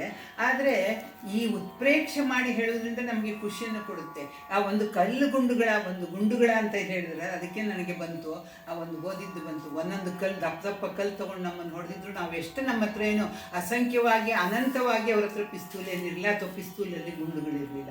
ಎಲ್ಲೋ ಒಂದು ಸತಿ ಅದು ಖಾಲಿ ಆದಾಗ ಇವರೆಲ್ಲ ಅವ್ರನ್ನ ಓವರ್ ಪವರ್ ಮಾಡ್ಬೋದಿತ್ತು. ಆದರೆ ಅದು ಆಗಲಿಲ್ಲ. ಹಾಗೆ ಕುಳಿಕನ ಕಡ್ಡಣಿಗೆ ಅಂದರೆ ವಿಷವನ್ನು ಇದು ಜಡೆಗಟ್ಟಿದ ಕೂದಲು. ಕಡ್ಡಣಿಗೆ ಅಂದರೆ ಜಡೆಗಟ್ಟಿದ ಕೂದಲು. ರವಿ ಶಶಿಗಳ ತಾಳ ಅಂದರೆ ಏನು ಕಲ್ಪನೆಯ ಒಂದು ಅದ್ಭುತ. ಹೇಗೆಂದರೆ ಸೂರ್ಯಚಂದ್ರರನ್ನೇ ರಣದ ತಾಳವನ್ನಾಗಿ ಮಾಡ್ಕೊಂಡಿದ್ರಂತೆ ಅವರು. ಎರಡು ಗುಂಡಿಗಿರುವಂಥದ್ದು, ಅವುಗಳನ್ನು ಒಂದು ತಾಳವನ್ನಾಗಿ ಮಾಡಿಕೊಂಡು ಬಡ್ಕೊಂಡು ಹೋಗ್ತಾ ಇದ್ರು ಅನ್ನುವಂತಹ ಹೇಳಿದೆಲ್ಲ ಅತ್ಯಂತ ಉತ್ಪ್ರೇಕ್ಷಿತವಾದಂತಹ ಕಲ್ಪನೆ. ಆಮೇಲೆ ಏನು ಹೊಡೆಸೆಂಡುಗಳ ದಿಶಾಚರಿಗಳ ದಂತ ಅಂದರೆ ದಿಶಾಕರಿಗಳು ಅಂದರೆ ಅಷ್ಟದಿಗ್ಗಜಗಳು ಭೂಮಿಯನ್ನು ಹೇಗೆ ಆದಿಶೇಷ ಭೂಮಿಯನ್ನು ಹೊತ್ಕೊಂಡಿದ್ದಾನೆ ಅಂತ ಹೇಳ್ತೀವೋ ಹಾಗೆ ಅಷ್ಟದಿಗ್ಗಜಗಳು ಅಂದರೆ ಈ ದೊಡ್ಡದಾದಂತಹ ಭೂಮಿಯನ್ನು ಹೊರಬೇಕಾದ್ರೆ ಆ ಆನೆಗಳ ಗಾತ್ರ ಏನಿರ್ಬೋದು, ಆನೆಗಳ ದಂತ ಏನಿರ್ಬೋದು, ಆ ದಂತಗಳನ್ನೇ ಕಿತ್ತುಕೊಂಡು ಇವರು ಆಯುಧವನ್ನಾಗಿ ಮಾಡಿಕೊಂಡು ಅದಕ್ಕೆ ಪಿಲ್ಲಣಿಗೆಗಳ ಅಂತ ಹೇಳಿ, ಪಿಲ್ಲಣಿಗೆ ಅಂದರೆ ದೊಣ್ಣೆ ಹೊಡೆಯುವಂತಹ ದೊಣ್ಣೆಗಳಾಗಿ ಮಹಾಕಾಲನ ಕೋಡಿನ ಹೊಸ ಬೆಳಿಗ್ಗೆ. ಮಹಾಕಾಲ ಅಂದರೆ ಯಮಧರ್ಮರಾಯನ ವಾಹನ ಕೋಣ. ಆ ಕೋಣದ ಕೋಡನ್ನು ಕಿತ್ತುಕೊಂಡು ಬಂದು ಇವರು ಬಡಿಗೆಗಳನ್ನಾಗಿ ಮಾಡ್ಕೊಂಡಿದ್ದಾರೆ. ಅಂದರೆ ರೌದ್ರಕ್ಕೆ, ಭೀಕರತೆಗೆ, ಮೃತ್ಯುವಿಗೆ ಸಮೀಪವಾದಂತಹ ಪ್ರತಿಯೊಂದನ್ನು ಇಲ್ಲಿ ಚಿತ್ರಿಸಿ ಆಯುಧಗಳ ರೂಪದಲ್ಲಿ ಇವನು ಕೊಡ್ತಾನೆ. ಆಮೇಲೆ ಕುಳಿಕ ಅಂದರೆ ವಿಷಸರ್ಪದ ಇದನ್ನು ಒಂದು ಆಯುಧ, ಸರ್ಪವನ್ನೇ ಒಂದು ಆಯುಧವನ್ನಾಗಿ ಮಾಡಿಕೊಂಡದ್ದು. ಏಕೆ ಸರ್ಪವೇ ಆಯುಧವಾದಾಗ ಅದರಿಂದ ಹೊಡೆದಾಗ ಅದರಿಂದ ಹೊರಹೊಮ್ಮುವ ವಿಷ ಹೊಡೆತ ಪಡೆದಂತಹ ಜೀವಿಯನ್ನು ಕೊಲ್ಲುತ್ತೆ. ಹೀಗೆ ಕೊಲ್ಲುವುದಕ್ಕೆ ಸಾಧನವಾದಂತಹ ವಿಷವಿರಬಹುದು, ಕತ್ತಿ ಇರಬಹುದು, ಗುಂಡುಗಳಿರಬಹುದು, ಬಡಿಗೆ ಇರಬಹುದು, ಎಲ್ಲವನ್ನು ಮಾಡಿ ರವಿಶಶಿಗಳ ತಾಳು ದರೆಗಗನಗಳ ಪಲ್ಲಟಿಸುವ ಬಲಯುತ ಬಲದಿ. ಹೇಗೆ ಇವರ ಆರ್ಭಟ ಬಂದಿತ್ತು ಅಂದರೆ ಆ ಆರ್ಭಟಕ್ಕೆ ಅದು ಉಂಟಾಗುವ ವೈಬ್ರೇಷನ್ಗೆ ದರೆ ಗಗನಗಳು ಪಲ್ಲಟವಾಗೋಯ್ತಂತೆ, ಅಂದರೆ ಡಿಸ್ಪ್ಲೇಸ್ ಆಗೋಯ್ತು. ಭೂಮಿ ಇರೋ ಕಡೆ ಆಕಾಶ ಬಂತು, ಆಕಾಶ ಇರೋ ಕಡೆ, ನೀವು ಇಬ್ಬರು ಜಾಗ ಒಬ್ರು ಇರೋ ಕಡೆ ಅವರು ಇರೋ ಕಡೆ ಬಂದರೆ ಅದೇನು ಡಿಸ್ಪ್ಲೇಸ್ಮೆಂಟ್ ಅಂತ ಹೇಳ್ತಾರಲ್ಲ, ಹಾಗಾಯಿತು. ಪಲ್ಲಟಿಸುವ ಬಲಯುತ ಬರದಿ ಗಣಕುಲ ನಡೆದು ಅಂದರೆ ವೀರಭದ್ರನ ಗಣಕುಲ ನಡೆದುದು ವೀರೇಶನ ಕೆಲ ಬಲದಲ್ಲಿ ಎಡಬಲಗಳಲ್ಲಿ ನಡೀತಾ ಮತ್ತೆ ಹಿಂಭಾಗದಲ್ಲಿ ನಡೀತಾ ಎಷ್ಟಿತ್ತು ಜಗದ ಆಗಲದೊಳು. ಈ ಜಗತ್ತನ್ನ ಮತ್ತೆ ಭೂಮಿ ಕಾಣ್ತಾನೆ ಇರಲಿಲ್ಲ, ಎಲ್ಲೆಲ್ಲಿ ಕಣ್ಣು ಹಾಯಿಸಿದ್ರು ಈ ಕೇವಲ ವೀರಭದ್ರನ ಆ ಗಡಣವೇ ಕಾಣ್ತಾ ಇತ್ತು ಅನ್ನುವಂತಹ ಉತ್ಪ್ರೇಕ್ಷಿತ ಚಿತ್ರವನ್ನ ಕೊಡ್ತಾನೆ ರಾಘವಂಕ. ಜಗದಗಲದೊಳು ಐದುವ ವೀರನ ಪದಹತಿ ನೆಗೆದ ರಜ ರಜ ಎನಿಸಿತಂ ಗಗನವ ಮೊಗೆಯ ಹಗಲಿನ ಹಣೆಯ ಕರಮಂ ತೊಡೆದುದು ವೀರನ ನವಕೋಪಾನಡರಾವು ಗಗನಂ ಸರ್ಪಗ್ರಾಸಂ ಗೊಂಡುದು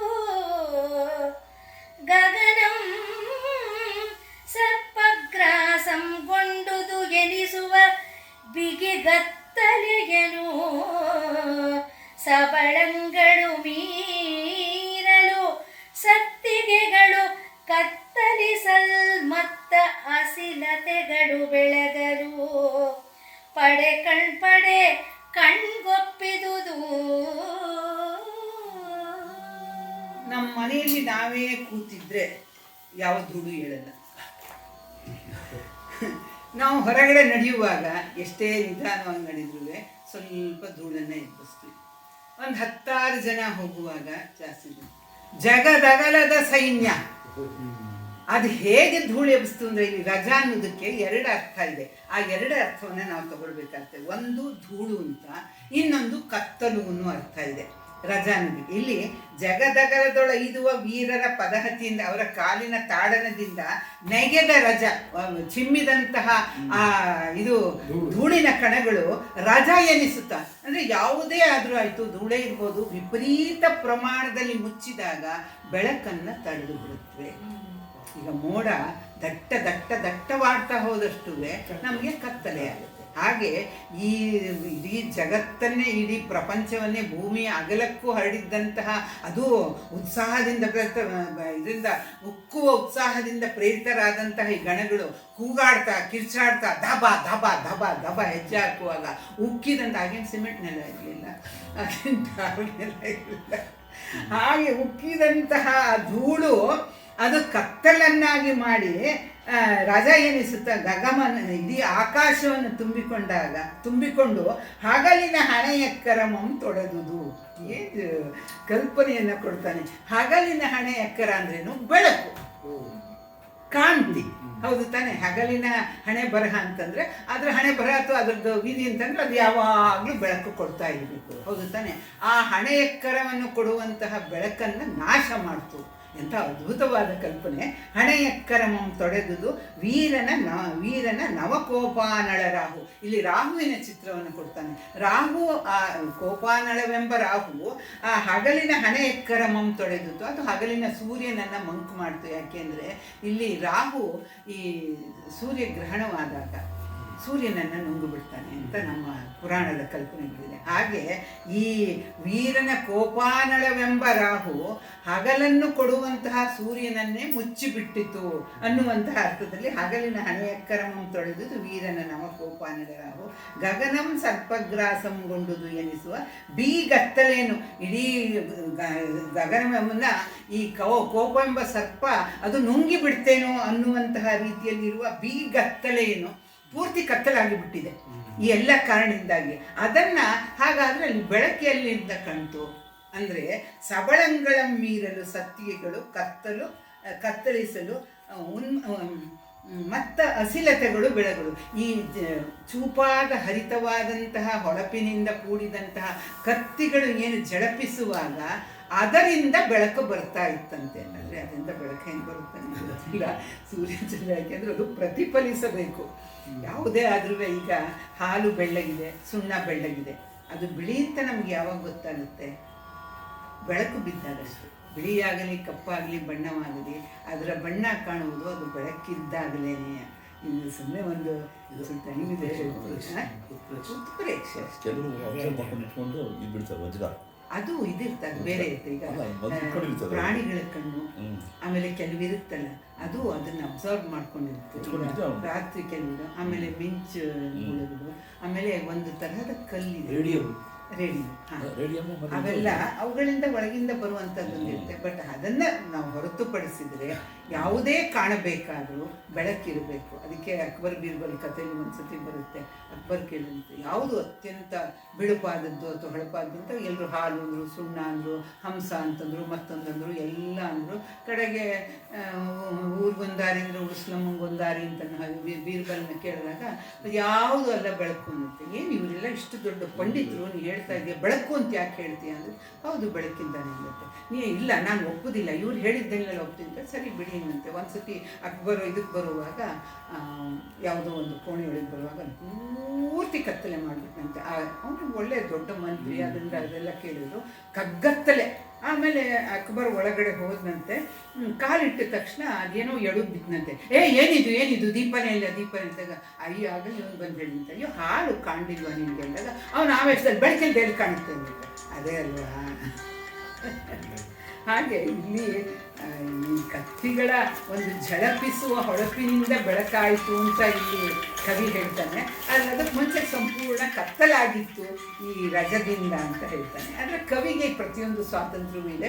ಒಪ್ಪುವುದು ಬಿಡುವುದನ್ನು ಹೇಳಿದ್ನಲ್ಲ, ಕಾವ್ಯಗಳನ್ನು ಓದಬೇಕಾದ್ರೆ ನಮ್ಮ ರ್ಯಾಷನಲ್ ಮೈಂಡನ್ನು ಪಕ್ಕಕ್ಕಿಟ್ಟರೆ ಮಾತ್ರ ನಾವು ಕಾವ್ಯವನ್ನು ಆಸ್ವಾದಿಸಬಹುದೇ ವಿನ ಅದನ್ನು ಕೇಳ್ತಾ ಹೋದರೆ ನೀರಿಂದ ಎದ್ಬೋದು.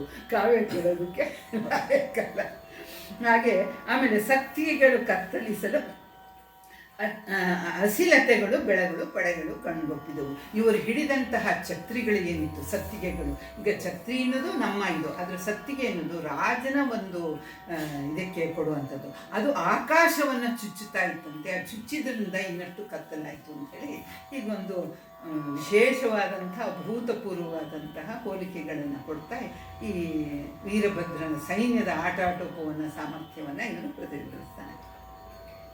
ತೊಲಗಿ ಬಂದನೆ ಹರನು ಉರಿಗಣ್ಣ ಮಗಂ ತೊಲಗಿ ಬಂದನೆ ದೂಷಕ ಗಜಸಿಂಹಂ ತೊಲಗೆಂದು ಒಲಿಯುತ್ತಿಹ ಕಹಳನಾದಂ ದೆಸೆಗೆ ಎಯ್ದಲು ಮುಂದೆ ನಲಿವ ಅನಲಧ್ವಜ ಕೋಟಿಗಳಿಂದಾಳಿಕ್ಕುವ ಬಲವಂತರ ಸೇನಾ ಸಂಭ್ರಮಮಂ ಕಂಡು ಅಗ್ಗಲಿಸುತ್ತ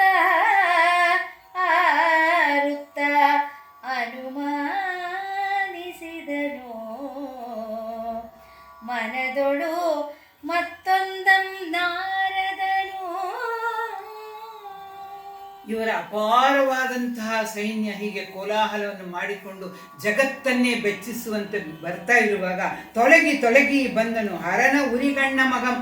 ಹರನ ಉರಿಗಣ್ಣಿಂದ ಹೊರಟಂತ ಮಗ ಬರ್ತಾ ಇದ್ದಾನೆ, ದಾರಿ ಬಿಡಿ ನೀವು, ಈ ಕಡೆ ಹೊರಟೋಗಿ ದೂರ ಅಂತ ಹೇಳಿ ತೊಲಗಿ ತೊಲಗಿ ಬಂದನೆ ದೂಷಕ ಗಜಸಿಂಹಂ. ದೂಷಕ ಗಜ ಅಂದರೆ ಯಾರು ಅವನನ್ನು ದೂಷಿಸ್ತಾರೋ ಅಂತಹ ದೂಷಿಸುವ ಆನೆಯಂಥವರಿಗೆ ಸಿಂಹದಂಥವನು.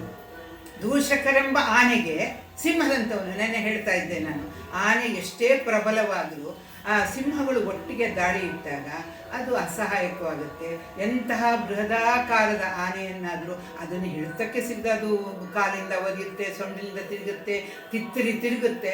ಆದರೆ 10 ಸಿಂಹಗಳು ಒಟ್ಟಿಗೆ ಅದರ ಬೆನ್ನಿನ ಮೇಲೆ, ಸೊಂಡಿಲಿನ ಹತ್ರ, ಹಿಂಭಾಗದಲ್ಲಿ, ಕಾಲಿನಲ್ಲಿ ಕಚ್ಚಿ ಹಿಡಿದಾಗ ಅದು ಅಸಹಾಯಕವಾಗುತ್ತೆ. ಆದ್ದರಿಂದ ಇದನ್ನು ನೋಡಿಯೇ ಗಜದ ವೈರಿ ಸಿಂಹ ಅಂತ ಹೇಳಿದ್ದು. ದೂಷಕ ಗಜಸಿಂಹಂ ತೊಲಗು ತೊಲಗೆಂದು ಉರಿಯುತ್ತಿಹ ಕಹಳಾನಾದಮಂ ದೆಸೆ ದೆಸೆಗೈದಲು. ಈ ಕೋಲಾಹಲದಿಂದ ಅಲ್ಲಿಯ ಕೋಲಾಹಲವಿದೆ, ಇಲ್ಲಿಯ ಕೋಲಾಹಲವಿದೆ. ಇದರಿಂದ ದಿಕ್ಕುಗಳು ತುಂಬುತ್ತಾ ಇರುವಾಗ ನಲಿಯುವ ಅನಲಧ್ವಜ ಕೋಟಿಗಳಿಂದ ದಾಳಿಸುವ. ಈ ಅನಲಧ್ವಜ ಅಂತ ಅನ್ನೋದಕ್ಕೆ ನನಗೆ ಎಲ್ಲೂ ಸಿಗಲಿಲ್ಲ. ಅಂದರೆ ಬೆಂಕಿಯನ್ನೇ ಧ್ವಜ ಮಾಡಿಕೊಂಡು ಅಂತ ಹೇಳಿ ಬಹುಶಃ ಇವರು ದೊಂದಿಗಳನ್ನು ಇಟ್ಕೊಂಡಿದ್ರೋ ಏನೋ ಅಂತ ಕಾಣುತ್ತೆ. ನಾನು ಇನ್ನೊಂದು ಸ್ವಲ್ಪ ಅದನ್ನು ಸರಿಯಾಗಿ ಹುಡುಕಬೇಕು. ಹಾಗಂತ ನಾನು ಅಂದ್ಕೊಂಡೆ. ಅನಲಧ್ವಜ ಕೋಟಿಗಳನ್ನು ದಾಳಿಸುವ ಬಲವಂತರ ಸೇನಾ ಸಂಭ್ರಮಂ ಕಂಡು ಅಗ್ಗಲಿಸುತ್ತಾ ಆರುತ್ತಾ ಅನುಮಾನಿಸಿದನು ಮನದೊಳು ಮತ್ತೊಂದಂ ನಾರದನು. ನಾರದನ್ನ ಇಲ್ಲಿ ಮತ್ತೆ ತರ್ತಾರೆ. ಇದನ್ನೆಲ್ಲ ನೋಡಿದಾಗ ಅವನಿಗೆ ಖುಷಿ ಆಯಿತು. ಅವನು ಈಗ ಯುದ್ಧಕಾಮಿಯಾಗಿದ್ದಾನೆ, ಯುದ್ಧವನ್ನು ನೋಡಬೇಕು. ಅದರಲ್ಲಿ ಒಂದು ಇದೆ, ಇಲ್ಲಿ ಯಾವುದು ದಕ್ಷನಿಗೆ ಸೋಲಾಗಬೇಕು. ಅವನು ಉನ್ಮತ್ತನಾಗಿ, ಮದೋನ್ಮತ್ತನಾಗಿ, ಅಹಂಕಾರ ಭರಿತನಾಗಿ ಈ ಒಂದು ಈಶ್ವರನನ್ನು ಹೀಯಾಳಿಸುವ ಒಂದು ಏಕೈಕ ದುರುದ್ದೇಶದಿಂದ ಮಾಡ್ತಾ ಇರುವಾಗ ಇಲ್ಲಿ ನಾರದನ ಉದ್ದೇಶ ದಕ್ಷನಿಗೆ ಸೋಲಾಗಬೇಕು. ಈಶ್ವರನ ಒಂದು ಸರ್ವೋತ್ತಮತ್ವ ಏನಿದೆ ಅದು ಪ್ರತಿಷ್ಠಾಪಿಸಲ್ಪಡಬೇಕು.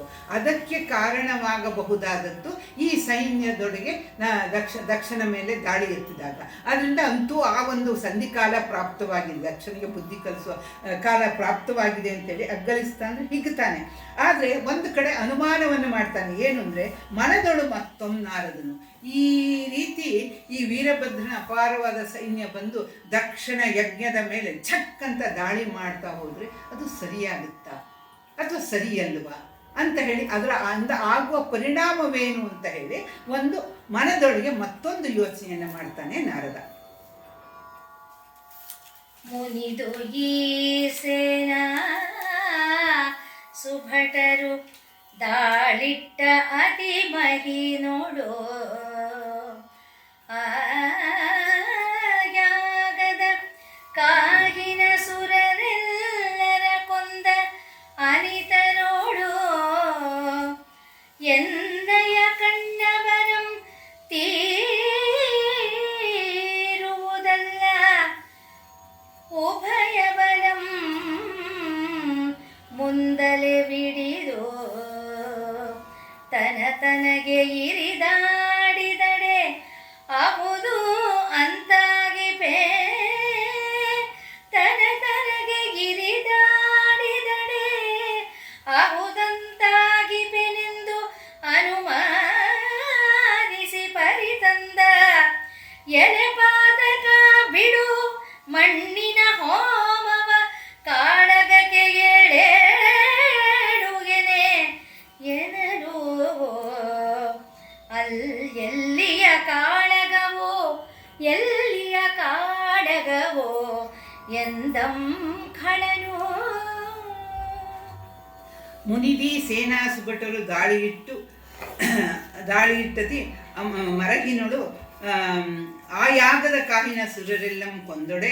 ಅಂದರೆ ಹೀಗೆ ಇದ್ದಕ್ಕಿದ್ದ ಹಾಗೆ ಭೂಮಿ ಅಗಲದ ಈ ಸೈನ್ಯ ಭಯಂಕರವಾದಂತಹ ಆಯುಧಗಳನ್ನು ಉಳ್ಳಂತಹ ಭಯಂಕರವಾದ ಸ್ವರೂಪಿನ ಭಯಂಕರ ಪರಾಕ್ರಮದ ಇವರೆಲ್ಲ ಬಂದು ಒಂದು ಸತಿಗೆ ದಕ್ಷಿಣ ಯಾಗಕ್ಕೆ ದಾಳಿ ಮಾಡಿದರೆ ಏನಾಗುತ್ತೆ, ಎಣ್ಣೆಯ ಕಣ್ಣ ಪರಂ ತೀರುವುದಿಲ್ಲ. ಇವನಿಗೆ ಆ ಯುದ್ಧದ ಆ ದೃಶ್ಯಗಳನ್ನು ನೋಡ್ಬೇಕು. ಈಗ ಏನಾಗುತ್ತೆ ಅಂದರೆ ಅನ್ನವೇರ್, ಕಾಟ್ ಅನ್ನವೇರ್ ಅಂತ ಒಂದು ಪದ ಹೇಳ್ತಾರೆ. ಈಗ ಸಿಂಹ ಇದಾಗಲಿ ಅಥವಾ ಸೈನ್ಯವಾಗಲಿ ಹಿಂದೆ ಎಷ್ಟೋ ಸತಿ ಹಾಗೆ ಮಾಡ್ತಾ ಇದ್ರು. ಯಾವುದೋ ಒಂದು ಅವರು ಯಾವುದ್ರಲ್ಲೋ ಮೈ ಮರ್ತಿದ್ದಾಗ ಇದ್ದಕ್ಕಿದ್ದ ಹಾಗೆ ದಾಳಿ ಮಾಡಿದ್ರೆ ಯುದ್ಧಕ್ಕೆ ತಯಾರಿ ಇರುವುದಿಲ್ಲ. ಇಲ್ಲ, ಈಗ ಪಾಂಡವರ ಉಪಪಾಂಡವರನ್ನು ಅಶ್ವತ್ಥಾಮ ಕೊಂದಿದ್ದು ಹಾಗೆ ತಾನೆ. ಯುದ್ಧವೆಲ್ಲ ಮುಗಿದಿದೆ, ಅಲ್ಲಿ ದುರ್ಯೋಧನ ಕಾಲು ತೊಡೆ ಮುಚ್ಕೊಂಡು ಮಲಗಿದ್ದಾನೆ. ಇನ್ನು ನಿಶ್ಚಿಂತೆಯಾಗಿ ಅಲ್ಲಿಗೆ ಮುಗೀತು, ಕಾಲು ಮುರ್ಕೊಂಡು ಮಲಗಿದ್ದಾನೆ. ಇನ್ನು ಮರಣ ಕೇವಲ ಕ್ಷಣಗಳ ಮಾತು ಅಂಥೇಳಿ ಇವರು ನಿಶ್ಚಿಂತೆಯಾಗಿ ಎಲ್ಲ ಆಯುಧಗಳನ್ನು ಕಳಿಸಿಟ್ಟು ನಿಂತೆ ಮಾಡ್ತಾ ಇರುವಾಗ ದೇವರ್ ಕಾಟ್ ಅನ್ನೋದು ಏನೂ ಗೊತ್ತಿದ್ದ ಹಾಗೆ ಧಡಮ್ ಅಂತ ಬಂದು ಅಶ್ವತ್ಥಾಮ ಅವ್ರು ಮಲಗಿದ್ದಂಗೆ ಅವರು ಎದ್ದು ಅವರ ಒಂದು ಆಯುಧವನ್ನು ಕೈಗೆ ತೆಗೆದುಕೊಳ್ಳುವ ಅವಕಾಶವನ್ನೂ ಕೊಡದೆ ನಿರ್ದಯವಾಗಿ ಕೊಚ್ಚಿರ್ತಾರೆ. ಆ ತರಹ ಇಲ್ಲಿ ನಡೆಯುತ್ತೆ. ಹೌದು ತಾನೆ. ಆ ಮರಹಿನೋಳು ಆ ಯಾಗದ ಕಾಹಿನ ಸುರರೆಲ್ಲರಂ ಕೊಂದರೆ ಅಲ್ಲಿ ಯುದ್ಧ ನಡೆಯುವುದಿಲ್ಲ ಆಗ. ಯಾಕೆಂದರೆ ಯಾಗವನ್ನು ಅನ್ನುವಂತಹ ಒಂದು ಇದು ನಡೀತಾ ಇರುವಾಗ ಅವರೆಲ್ಲ ಯಾಗದ ವೀಕ್ಷಣೆಯಲ್ಲಿ ಅಥವಾ ಯಾಗದ ಎಲ್ಲ ಕೆಲಸ ಕಾರ್ಯಗಳಲ್ಲಿ, ಊಟದ್ರಲ್ಲಿ ಮತ್ತೊಂದರಲ್ಲಿ ಎಲ್ಲರೂ ಸುರರಿರ್ಬೋದು ಇರ್ಬೋದು ತಲ್ಲೀನರಾಗಿರ್ತಾರೆ. ಅವರ ಆಯುಧವೂ ಅವರ ಕೈಯಲ್ಲಿ ಇಲ್ಲದೆ ಇರುವಾಗ ಇದು ಒಂದೇ ದಾಳಿ ಆಗುತ್ತೆ. ಹೌದು ತಾನೆ. ಏಕಾಂಗಿ ದಾಳಿ ಆಗುತ್ತೆ. ಅದು ಮೇಲಾಗಿ ಎದುರಾಳಿಗಳನ್ನು ಹೇಗೆ ಅಂತಂದರೆ ಅವರು ಯುದ್ಧಕ್ಕೆ ತಯಾರಾಗಿದ್ದರೆ ಮಾತ್ರ ಇವರು ಮಾಡಬೇಕು. ನಮ್ಮಲ್ಲಿ ಯುದ್ಧದ ಧರ್ಮ ಹೇಗಿದೆ ಅಂದರೆ ಕತ್ತಿ ಪಟುಪಟನ ಜೊತೆ ಕತ್ತಿಯಲ್ಲೇ ಆಡಬೇಕು, ಗದಾಧಾರಿಯ ಜೊತೆ ಗದಾಧಾರಿಯೇ ಮಾಡಬೇಕು, ಅಶ್ವಾರೋಹಿಯ ಜೊತೆ ಅಶ್ವಾರಾಹಿಯೇ ಹೋರಾಡಬೇಕು, ರಥಿಕನ ಜೊತೆ ರಥಿಕನೇ ಹೋರಾಡಬೇಕು. ರಥಿಕನ ಜೊತೆ ಒಬ್ಬ ಕಾಲಾಳು ಹೋರಾಡುವ ಹಾಗಿಲ್ಲ. ಅದಕ್ಕೇನೆ ತಾನೆ ರಾಮ ಯುದ್ಧವನ್ನು ಮಾಡ್ತಾ ಇರುವಾಗ ಅವನು ರಥದಲ್ಲಿದ್ದಾಗ ಇಂದ್ರ ತನ್ನ ಸಾರಥಿಯನ್ನು ಕಳಿಸ್ತಾನೆ. ಅದು ಅಸಮ ಯುದ್ಧ ಆಗುತ್ತೆ. ಸಮಯುದ್ಧ ಅಂದರೆ ಇಬ್ಬರೂ ಸರಿಯಾದ ರೀತಿಯಲ್ಲಿ ಏಕೋಭಾವದಲ್ಲಿ ಅಂದರೆ ಏಕ ರೀತಿಯಲ್ಲಿ ತಯಾರಿದ್ದಾಗ. ಈಗೇನಾಗುತ್ತೆ, ದಕ್ಷಿಣ ಯಾಗವನ್ನು ನಾಶ ಮಾಡುವುದಕ್ಕೆ ಈ ವೀರಭದ್ರನ ಇಂತಹ ಭಯಂಕರ ಸಾಮರ್ಥ್ಯವುಳ್ಳ ಸೈನ್ಯ ಬಂದರೆ ಅವರೆಲ್ಲ ಹೇಳಿದ್ನಲ್ಲ, ಊಟ ಮಾಡ್ತಿರ್ಬೋದು, ತಿಂಡಿ ತಿಂತಿರ್ಬೋದು, ಮತ್ತೊಂದು ಮಾಡ್ತಿರ್ಬೋದು, ಹರಟೆ ಹೊಡಿತಿರ್ಬೋದು, ಯಾಗಕ್ಕೆ ಒಂದು ವೀಕ್ಷಕರಾಗಿರ್ಬೋದು, ಗೌರವವನ್ನು ಪಡಿತಾ ಇರ್ಬೋದು. ಹೀಗೆ ಯಾವ ಪೂರ್ವಭಾವಿ ತಯಾರಿಯೂ ಇಲ್ಲದಂತಹ ಸಮಯದಲ್ಲಿ ಇವರು ದಾಳಿ ಮಾಡಿದರೆ ಅದು ಅನ್ಯಾಯವೂ ಹೌದು, ಸರಿ ಹೋಗುವುದೂ ಇಲ್ಲ. ಯಾಕೆಂದರೆ ಯುದ್ಧ ಅಂತ ಮಾಡುವಾಗ ಮೊದಲಿಗೆ ಒಂದು ಹೋರಾಟವನ್ನು ಕೊಡಬೇಕು. ಆಮೇಲೆ ಅವರವರ ಶಕ್ತಿ ಸಾಮರ್ಥ್ಯ ಅಥವಾ ಶಪಿತರಾಗಿದ್ರೋ ಬಿಟ್ಟರೋ ಅದ್ರ ಮೇಲೆ ಅವರಿಗೆ ಜಯಾಪಜಯಗಳು ಸಿಗುತ್ತೆ. ಇಲ್ಲಿ ಏನಾಗುತ್ತೆ, ಇದು ಏಕಮುಖ ಯುದ್ಧವಾಗುತ್ತೆ. ಆದ್ದರಿಂದ ಇಲ್ಲಿ ನಾರದನ ಇಲ್ಲಿ ಇವನು ಏನೇ ಚಿತ್ರಿಸಿದ್ರೂ ಒಂದು ಅವನಲ್ಲಿ ಒಂದು ಉದ್ದೇಶವೂ ಇದೆ. ಒಂದು ಯಾವ ಒಂದು ತಿಳುವಳಿಕೆ ಇಲ್ಲದೆ ದಕ್ಷಿಣ ಯಾಗ ಅಥವಾ ದಕ್ಷಿಣ ಏನು ಪರಿವಾರ ಏನಿದೆ ಅದು ಯಾವುದೂ ಈ ವೀರಭದ್ರನ ಭಯಂಕರ ಸೈನ್ಯಕ್ಕೆ ಆಹುತಿಯಾಗಬಾರದು. ಆಹುತಿ ಇಲ್ಲಿ ವಿವೇಚನೆ ಇಲ್ಲ, ಆಹುತಿಯಾಗಬಾರ್ದು. ಆವಾಗ ತಪ್ಪಿತಸ್ಥರು ತಮ್ಮ ತಪ್ಪನ್ನು ಒಪ್ಪಿಕೊಂಡು ಪಶ್ಚಾತ್ತಾಪ ಪಡುವುದಕ್ಕೆ ಅವಕಾಶವೂ ಇಲ್ಲ. ಏಕೆಂದರೆ ಪ್ರತಿಯೊಂದು ತಪ್ಪಿಗೂ ಒಂದು ಪಶ್ಚಾತ್ತಾಪ ಪಟ್ಟಾಗ ಆ ತಪ್ಪಿಗೆ ಕ್ಷಮೆ ಇರುತ್ತೆ. ಈ ಎಲ್ಲ ಉದ್ದೇಶ ಏನು ನಾರದನಲ್ಲಿದೆ. ಅದರಲ್ಲಿ ರಾಘವಾಂಕ ಚಿತ್ರಿಸಿರೋ ಪ್ರಕಾರ ನನ್ನ ಕಣ್ಣಿಗೆ ಹಬ್ಬ ಆಗುವುದಿಲ್ಲ ಯುದ್ಧವಾಗದೇ ಇದ್ದರೆ, ಅಂದರೆ ದ್ವಂದ್ವ ಯುದ್ಧ ಅಥವಾ ಎರಡು ಬಣಗಳ ನಡುವೆ ಯುದ್ಧ ಆಗಿದ್ರೆ ಬರೀ ಇವ್ರು ಕೊಲ್ತಾರಷ್ಟೇ, ಅವ್ರು ಕಿರ್ಚ್ಕೊತಾ ಇರ್ತಾರಷ್ಟೇ. ಹಾಗಾಗಬೇಕಾದ್ರೆ ದಕ್ಷನನ್ನ ಎಚ್ಚರಿಸಬೇಕು.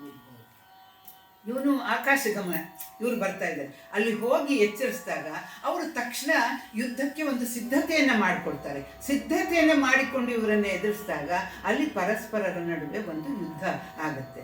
ಆದ್ದರಿಂದ ಅಂತ ಹೇಳ್ಬಿಟ್ಟು ಇವನು ಹೇಳ್ತಾನೆ, ಮುಂದಲೆ ಬಿಡಿದು ತನತನ ಇರಿದಾಡಿದಡೆ ಅಹುದಂತಾಗಿ ಎಲ್ಲ ಅದು ಯುದ್ಧ ಎಂತಾಗತ್ತೆ. ಆದ್ದರಿಂದ ಎಂದು ಅನುಮಾನಿಸಿ ಪರಿತಂದು ಬೇಗ ಬೇಗ ಬಂದು ಪಾತಕ ಬಿಡು ಎಲೆ ಪಾತಕಿ ಬಿಡು ಮಣ್ಣಿನ ಹೋಮದ ಕಾಳಗ ಇದ್ಯಾತಕ್ಕೆ, ಈ ಮಣ್ಣಿನ ಹೋಮ ಯಾಕೆ ಮಾಡ್ತಾ ಇದೆಯಾ, ಇದು ಮಣ್ಣಿಂದ ಯಾಕೆ ಅಂದರೆ ಇಲ್ಲಿ ಯುದ್ಧವಿಲ್ಲ, ರಕ್ತಪಾತವಿಲ್ಲ. ಆದ್ದರಿಂದ ರಕ್ತಪಾತವಿರುವಂಥ ತಲೆಗಳನ್ನು ಚೆಂಡಾಡುವಂಥ ಇರಿದಾಡುವಂತಹ ಒಂದು ಕಾಳಗ ನಡೀತಾ ಇದೆ. ಅದಕ್ಕೆ ಏಳೇಳು ಎನ್ನಲು ಎಲ್ಲಿಯ ಕಾಳಗ. ಇವನು ನಿಶ್ಚಿಂತೆ ಆಗಿಬಿಟ್ಟಿದ್ದಾನೆ, ಯುದ್ಧ ಮಾಡ್ತಾ ದೇವತೆಗಳೆಲ್ಲ ನನ್ನ ಪರವಾಗಿದ್ದಾರೆ, ವಿಷ್ಣು ಬ್ರಹ್ಮ ಇದ್ದಾರೆ, ಆ ಈಶ್ವರ ಹೇಟ್ಲಾಂಡಿ ಅವನು ಏನು ಮಾಡೋದಿಲ್ಲ, ಅವನನ್ನು ನಾನು ಇದು ಮಾಡ್ಬೋದು, ಅವನು ಹೆದರ್ಕೊಂಡು ಬರಲ್ಲ ಅನ್ನುವಂಥ ಈ ಥರ ಎಲ್ಲ ಪೂರ್ವಭಾವಿಯಾದ ತನ್ನದೇ ಮೂಢ ಕಲ್ಪನೆಗಳಲ್ಲಿ ಮುಳುಗಿದ್ರಿಂದ ದಕ್ಷ ಅವನು ಯಾವ ತಯಾರಿ. ಅದರಿಂದ ಎಲ್ಲಿಯ ಕಾಳಗ ಅಂದು ಕಳನಾದಂಥ ದಕ್ಷ ಕೇಳಿದಾಗ ಈಗ ನಾರದ ಹೇಳ್ತಾನೆ, ವಸುಧಾ ತಡವೈದ ಅದು ಸೇನಾ ಬಹಳತೆಗೆ ಎಂದೆಸೆವೈದರು ವೆಂದೆಸೆವೈದ ಅದು ವೀರರ ಮಾರಿಯ ಭಾರಕ್ಕೆ ಆಗಸವೈದದು ಅದು ತಡಿಗ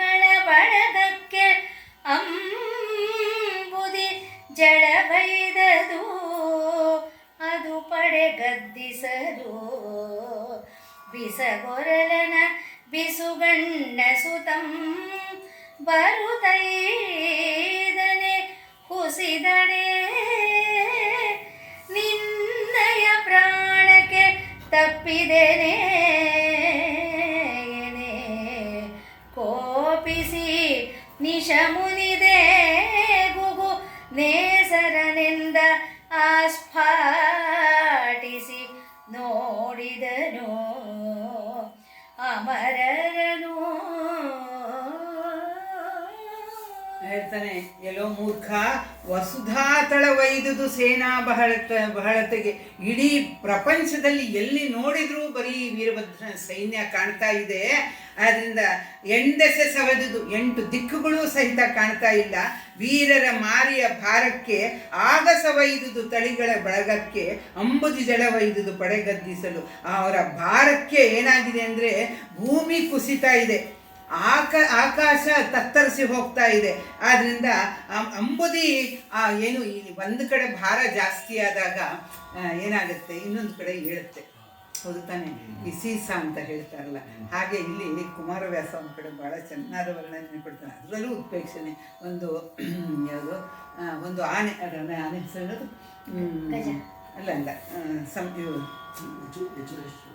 ಅಲ್ಲ ಅಲ್ಲ ಅಲ್ಲ ಅದ ಹೇಳ್ತೀನಿ ತಡೀರಿ ನೆನಪು. ಒಂದು ಇವನು ಭಗದತ್ತ ಅಂತನ್ನುವಂಥ ಆನೆ ಎಷ್ಟು ಜೋರಾಗಿತ್ತಂತೆ ಅಂದರೆ ಅದನ್ನ ಯುದ್ಧಕ್ಕೆ ಬಂದಾಗ ಅದು ಒಂದು ಕಡೆ ನೆಲದ ಮೇಲೆ ಕಾಲಿಟ್ರೆ ಇನ್ನೊಂದು ಕಡೆ ನೆಲ ಏಳ್ತಿತ್ತಂತೆ.